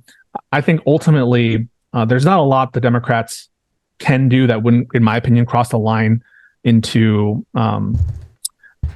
kind of not really humane treatment of immigrants without comprehensive immigration reform. And so I think we need to have comprehensive immigration reform, but you're just not going to get a deal on there. And so the Democrats are kind of stuck in a rock and a hard place. If they just copy the kind of Trump attitude towards immigration, then they fail to distinguish themselves from Trump, and they sort of get eviscerated by the allegations of hypocrisy. And so they can't really do that. But if they just, do the most liberal immigration policy, they'll be destroyed by the consequences. So it's a difficult issue for Democrats. What about you, IRI? He left the call. Oh, wait, when did he leave? I'm not sure. Oh, okay. Well, Adam's never not mind here. then. Let's see. Renault Zero for $5 says, because people that watch Sitch and Adam know that they think Republicans are stupid, it's a given, therefore it isn't needed to be said. That was ridiculous when you said that. Renault Zero is not joking when he says that. He does not agree with me on a lot of things. You're telling me that your base of viewers, that they all think that an implicit assumption of whenever you talk about Congress is Republicans are dipshits? Their implicit assumption would be that all politicians are dipshits and they know I don't agree with Republicans the majority of the time on things. Yeah. Okay. Unless it's about specifically like woke shit. It's the only time I usually agree with them. Listen, I've heard you be fair on political issues, so I don't want to make this seem like I think that you're generally deranged. Okay. I think, I'm Sitch and just Adam, you guys are specifically generally pretty deranged. reasonable. Okay. Just on this issue, I think you're pretty Okay. deranged. Yeah. Duke Norton for $20 says, these two aren't here in good faith. Pisco's hyper combative in every panel he's on, and IRI has the most idiotic background I've seen since I've been alive. S class is best class, and today A team also reigns supreme. Woo! I think this is kind of lame. This is like, we're here to discuss and debate. I made an accusation of Sitch. I called him deranged, and I think Sitch has every opportunity to bring me on and like demand. You don't have to stick around for me reading Supers if you don't want to. No. I just Pisco, I do like you understand though? Do you understand though? Like Destiny's audience has some irrational hate boner for us that they don't like. They don't treat us in any sort of good faith whatsoever. So what you're doing on Destiny's platform is basically destroying our reputation when we're just a small channel. Like it hurts our growth. It hurts our channel. I will be more mindful about that going forward. And maybe I should have caveated and started by saying that I support your guys' stream. You love and us. I am a fan of your content. I think Adam and Sitch are really funny. Look, we're trying to have good faith conversations too. And I mean, I'm like half joking when I'm talking to RI I'm really important, but like we're here with the utmost sincerity, authenticity, whatever you want to call it. Like I'm not voting for Trump. The January 6th, I didn't vote for Trump originally because he didn't pay his fucking taxes. Like I'm not going to vote for Trump over the January 6th stuff. Everybody knows it. Like it's not a secret. I changed from a Democrat registration to a Republican registration so I can vote in the fucking primary in California if it's relevant when it finally gets here, so I can vote against Trump. Okay? I don't think Trump is good for the country. Oh, you're back. We have a jungle primary where all the parties are in there together. Why would you change your registration? In California? Yeah. Well, Adam, that's like a idiot. You didn't need to change your registration. You could have just done it. So, well, look, they just recently did the open primaries thing. Like it wasn't before. You couldn't do open primaries. Fine. You didn't know. It's fine. You didn't know. Okay. No, but fill me in. Like I don't know when that rule changed, but it's been around at least since 2018, if not before then. So I don't know what happened there. But you're a registered Republican for no reason. There you go. You got him. Hold on a second. I vote by mail. When they send me the ballot, they don't send me registration. They don't send me a ballot so I can vote in either primary. They don't send me two ballots for each primary and say, pick which one you want to vote in. Because there are no separate primaries. Everybody's in there together, and the top two advance to the general. But when you got your primary ballot in 2020, did it have? I don't remember. Yeah. Actually, would you not just get one ballot? Well, What's actually, that? Yeah. We have to remember 2020. Did it have the Democrats and Republicans on it or not? You say you don't remember, but in the primary, I don't remember. But anyway, look, if I didn't need to change my registration, that's fine. Look, I'm voting in the Republican primary to vote against Trump. That's the whole reason I brought it up. Look, which primary are you going to vote in? We're all in the same primary. Wait, how does that make Jungle sense? primaries. Wait. That means that the Democrats in California who are going to vote for Joe Biden in the general because the Democrats are not having a primary, or do you have to put Biden in the primary like we select it? No, they're all together. So when you get the ballot for the primary, it's going to say Joe Biden. Unless I'm confused. Maybe Donald I'm messing Trump, this up. and then everyone else. Maybe I'm. Okay, this doesn't Maybe make sense I'm to totally me. wrong here. Right. Because I don't then know. you could have a situation, and unless they have to vote for Joe Biden, which I don't even know why they would, they could, like, all the Democrats could just vote for, I don't know, someone that they think's not going to win, just to kind of fuck over Trump, right? So you mean tactically split your vote or something? Yeah, like all the I think the Democrats. Republicans. I don't know how California runs, but either way, I think you'd have a significant mass of Republicans voting for the Republican nominee that they want. Right? I'll have an answer for this Okay, this seems weird, but all right. when the Republican primary I might be totally comes. wrong. Right. I apologize, but I don't know. I just, for me, it's a jungle primary where like everybody's together and then Okay, the top I don't two know. advance. There to might the be general. specific rules for the president as well. Sure. The top two advance, even if it's two. Yeah, and this is Even how if like it's so if there's too many Rep- Democrats, you can split it, and like Republicans can advance, and a Democrat can be asked out. It's one of the dangers of a jungle. So if Nikki Haley and Donald Trump score the two top highest spots in California in the primary, they're going to be the two presidential candidates in the general election in California. No, you can imagine there were like 10 Democrats, right? And then there were two Republicans. If the two Republicans got the majority, right, higher than the Democrats, there'd be no Democrats in the general. Okay. I think it says Does that make sense? on California's website. I think it says that the party can choose whether it will be closed or not. So that would mean it'd be up the Republicans can make a decision what to do. I've seen that before. Does that make sense? I've So definitely maybe- seen that before, where Right. where the Democrat, you go in and they say you can vote in the Democratic primary, and since you're registered Republican, you can vote in the Republican primary. But if you're registered Democrat, you can't vote in the Republican primary. I have seen that. Well, like in 2018, we had two Democrats running in the general for the Senate, Dianne Feinstein and Kevin De Leon. Yeah, but that's state politics, so it's different. Look, this is extremely boring. Let's move on. I'm just saying, according to California's website, it says the party has a decision on whether to allow people outside of the party to vote in their primary. Right. So, and somehow I doubt the Democrats are going to open up. You mean the Republicans? No, oh yeah. I doubt the Republicans are going to open up the primary. Okay. Let's see. Mark Twain's Revenge. Thank you for the $100. Thank you. Says, I got suspended from X for telling a DSA member who supported Hamas to kindly remove themselves from this mortal plane. Well, good on you, Mark Twain's Revenge. Okay. Just on that real quick, you know, it should not be controversial at all to just denounce Hamas. And I've seen enough student groups in institutions that I'm very familiar with that have come out and failed to make that critical denouncement. And it's concerning to me. It is concerning. It's not a hard thing to do. And it's like, I try to think about it in any other context. And it just gets, you know, the more I dwell on it, the more angry I get. It is disturbing. And I mean, I expected a lot of sort of the wishy-washy, like, well, it's bad, but it's Israel's fault kind of rhetoric, which we're getting. But I didn't expect some people, big people, to just be mask off like, no, this is fine. That kind of floored me.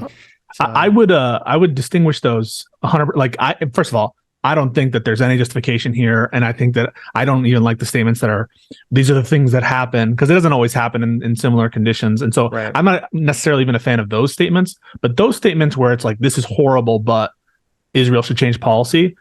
That's absolutely a take that I think can be legitimate. But the takes where it's either one, not failing to call out Hamas, or two, actively supporting it, I don't know. To me, that's gross. And I don't really want to associate with people who do that. Sure. Well, sadly, Palestinians are victims of Hamas as well. 100%. Yeah. Sure. But like, I mean, I don't know, we might watch it afterwards if we still have time. You know, Second Thought, you know, big YouTuber, Hassan was literally in his chat when he was saying this. You know, they were calling what happened based. And I was just what? I just refuse to believe that Hassan was saying the brutality that no. was being Hassan described. didn't say it. Second Thought does a podcast with two other people. One's called Hakeem, and I don't know who the third person is. And they said, what's going on in Israel? And Hakeem referred to it as it's very base things are happening in Israel. And Hassan was in the chat around the time period that this happened. And they were calling him out and praising him for being in the chat, giving them views. So Hassan didn't say this, to be clear. He was just in their chat when this was going on. He might have stepped away, or when they said that maybe line or something. He shouldn't. He should really not support this fucking guy, because then afterwards, this, Second Thought himself was saying things like, none of these people are like civilians because they're on stolen land. I always, whenever people focus on the formalities like that in this sort of greater context of trying to define away the horrendous opinions that they're offering, it just makes me mad. It's like when people will say, imperialism is only when Great Britain does it, or racism is defined only as when X group does it. Because definitions don't matter until they do, and when they do, I can explain away killing babies. It's just a total failure to comprehend the greater moral question here, which really shouldn't be a question. And also, even if you're looking exclusively from a pro-Palestinian, pro-freedom, pro-liberation lens from the perspective of Palestinians, it's such a destructive thing to do for them, because it's not going to help them. It's going to, as IRI said, it's going to hurt them. Yeah. I don't even understand what unless Hamas is just the leadership is just motivated by religious extremism. I wouldn't think, everyone's talking about this is going to sink the Saudi Arabia stuff, which probably maybe, but this is just I'm assuming going to backfire on Hamas. I don't think they're going to gain anything from doing this. Oh, they love it. This is the only thing they have, is Israel coming in and killing a bunch of people, and it legitimizes them. Their goal is the destruction of Israel. Yeah, but this is going to that's not going to accomplish. This is not going to accomplish that. Well, they've moved the region this much closer to Israel being attacked. I mean, Lebanon, Hezbollah was thinking about it. And they have 100,000 rockets to the north. So, I mean, and Iran too. That's why the U.S. moved those carrier groups. Like, listen, motherfuckers, back off. Right. I think there's a lot to be said about, material conditions and socioeconomics and all that stuff can definitely matter for incentives, but ideology also matters. And anyone who discounts that these people believe what they believe when they're broadcasting to you exactly what they want to do to Israelis, to Jews, to all sorts of groups that need to be protected, in terms of to say nothing like LGBT individuals and everything else that that sort of Islamism and this kind of super conservative Sunni Islam provides, you should believe them. I just think that ideology is a factor that's often discounted, especially by people on the left. They all think it's material conditions. They always think it's based on not having food and being oppressed. And I think that there's certainly a lot to that, but ideology cannot be discounted. Sure. Totally agree. Yeah. So Palestine has a 3.86 on the democracy scale. So it's like a full-on authoritarian government. Well, are they including both Gaza and Gaza, or is it separate? Well, I don't know. It's just I looked up Palestine. It just says Palestine. Yeah. No, I don't think Gaza has had an election since 2006. Right. Hamas threw people off buildings, and they fought with Fatah to gain power. Those people are not free at all. No, see, I only bring this up because you're talking about the material conditions. Like, even if the West went in there and started showering them with money, that money wouldn't make it to the people. It would make it to the rulers, the authoritarian warlords. They would just get richer and richer and buy more weapons with it. So it's like, it's a conundrum. A lot of people on the left do think like, oh, we give, we bomb them with butter. We give them all these resources and it's going to turn things around. No, it's not going to turn things around. The question you have to ask yourself is power base. Yeah. So suppose that Israel unilaterally withdrew from all their settlements tomorrow, unilaterally, open up the borders, and gave equal passage to all peoples without discrimination on the basis of where they're from or religious status. All the things that the package of things that a lot of people think should happen eventually. And I'm not even saying I'm not in that category that eventually these things should happen. But if they did it tomorrow, do you think Hamas would still want to destroy Israel? Would that incentive structure change? And I think you're deluding yourself if you think that even if everything was offered tomorrow unilaterally in something that would never happen, if you think that all of a sudden it would stop, because I don't think it would stop. I think it would continue, and it would be, and you might argue it would embolden. I agree with you. Yeah, it would continue because it's the political structure there that needs to change in order for things to actually change. Well, and didn't that happen in like 2004, 2005? I thought that's basically what Israel did. I don't think at any time Israel has. No.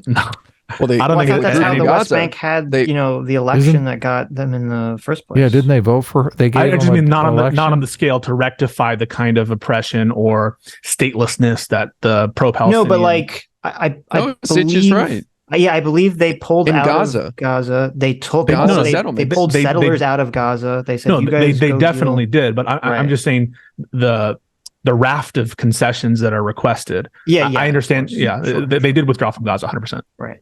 Yeah, and they did pull settlers out of there. They did, and it was heartbreaking. Yeah, for those people. And I mean, I don't know how quickly. Like, I would be curious to know when that all happened. What was the border situation like in terms, like, when did Israel decide that they were going to? Because one of the big things I always throw up at Israel is, Israel controls what goes in and out of Gaza, so they're preventing them from getting, goods and resources and stuff. And I'm wondering because everyone on the left that talks about this, that hates Israel, they just act like Israel did it because Israel's evil, as opposed to, I'm assuming what happened was they gave the region over to the Palestinians. They voted. Hamas came into power. Hamas started sending suicide bombers or missiles or some shit at Israel. And that's when Israel said, okay, now we're going to control what goes in and out. Well, they committed to not ever being open to recognizing Israel or coming to some agreement. And yeah, I mean, Hamas was I think it's an offshoot of the Muslim Brotherhood that existed in Gaza. And so I think Israel and Egypt made the decision to blockade because they were scared of terrorism. And Sure. To deny that there's a ton of terrorism in Gaza, I think you're not dealing with reality. Mm-hmm. Yeah. Well, that's what's so annoying.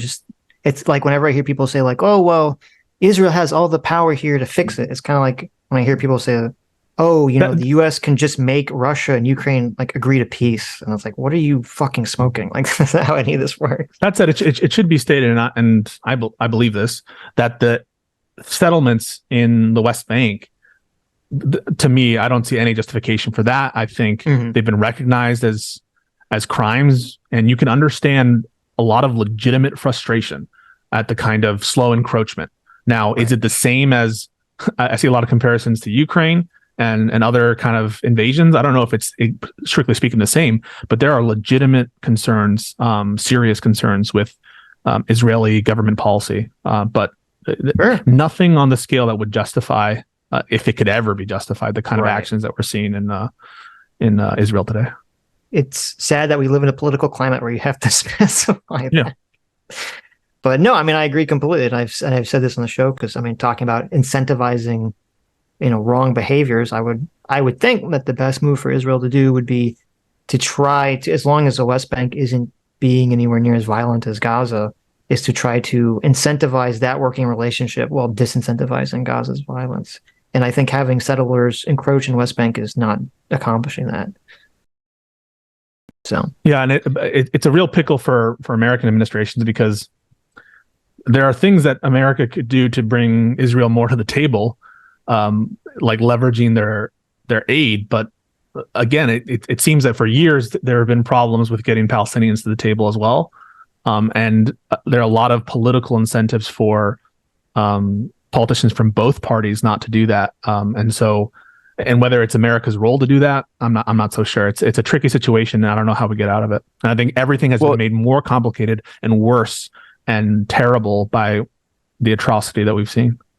Well, just to build on Pisco's point, even if all those settlements were removed tomorrow, they would still want the death of Israel, and Hamas would never stop. So I agree that the settlements are terrible, and a lot of people in Israel against them. Most people in Israel against them.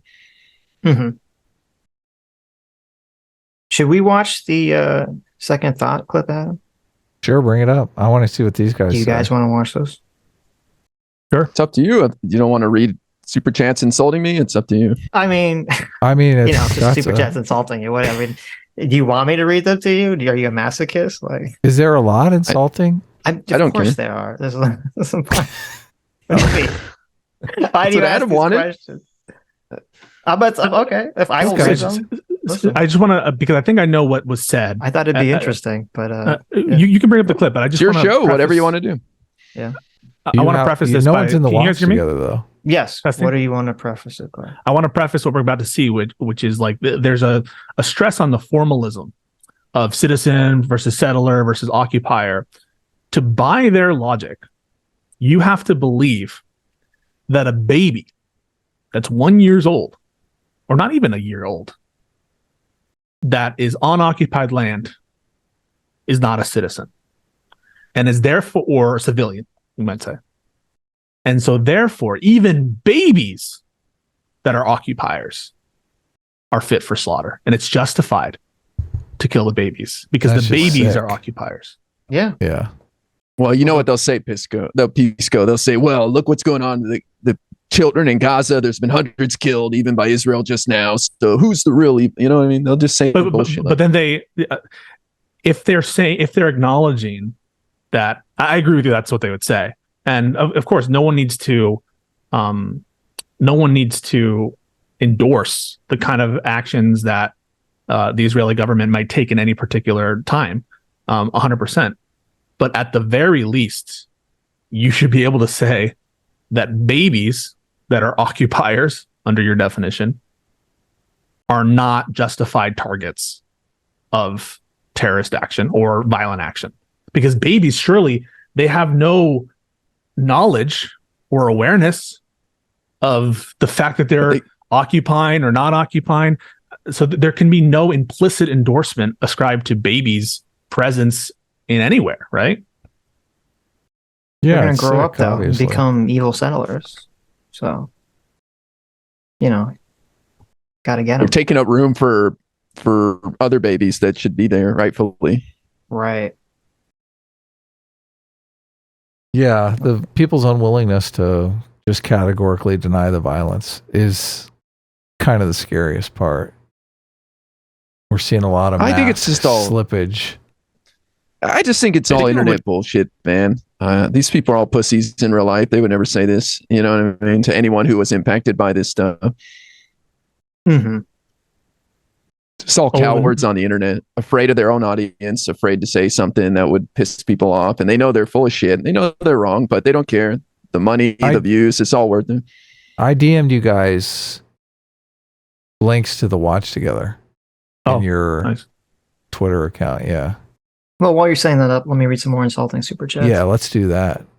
Get a good Stuck one. for $2 says, if the glove does not fit, Pisco will acquit. Well, that's just funny. Is that true? It's not insulting anyone. Is that true? No, I think that I go by the evidence, and at least in our previous discussion, I think the evidence supports. Was OJ guilty?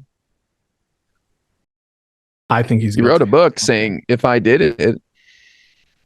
Yeah, if it's conditional. That's a big if, man. I hope they But again, capitalized remember, whether or not he's guilty is different than whether or not it was proven beyond a reasonable doubt that he was guilty. On that, I think it's more up in the air. But in terms of actual guilt, gun to my head, I think he did it. Zero Fox in the chat says, if the glove is blue, they didn't do. If the glove is red, better dead. BC for $20 says, I don't get this point that if you don't cover something, you must not care about it. Why is IRI spending time covering this political drama when there are clear tragedies going on? I guess he must not care. Yeah, I don't like that. Yeah, me neither. Because IRI covers a lot of different stuff. Well, why did he do it then? Why did he do it to us? Like, Why? we didn't. Oh, he care. walked away. I didn't realize he gone. Why did he cover? Well, he really cares about He cares about House drama and the Congress drama and stuff. okay. And so you really, you picked his kind of particular I see. interest. I see. I mean, we cover it if it's interesting to us, obviously, but we don't not cover something that's interesting to us because we're worried it's going to offend our audience, obviously. We covered should. all the January That would help 6th stuff us. extensively. Right. Yeah, but I mean, look, it's just We're I'm super joking. interested in the game of power. That's why we're interested in politics. And so much of that is illuminated in the January 6th stuff that it's kind of, I mean, it's just fascinating. I can't not cover it. I don't know if you want to bring up the visual for the watch together. I mean, Yeah, I will. the static image, but I don't want anyone to think that it's Pisco or IRI saying what we're about to hear.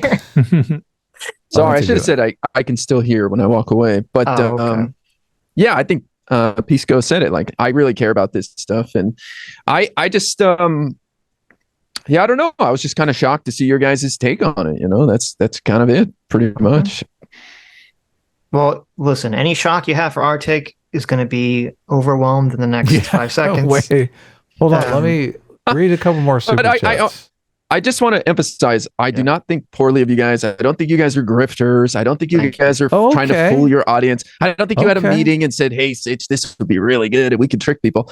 I think that there might be some bias there in the back in the back of the mind that you may not be aware of. And I'm not trying to be condescending or anything like that.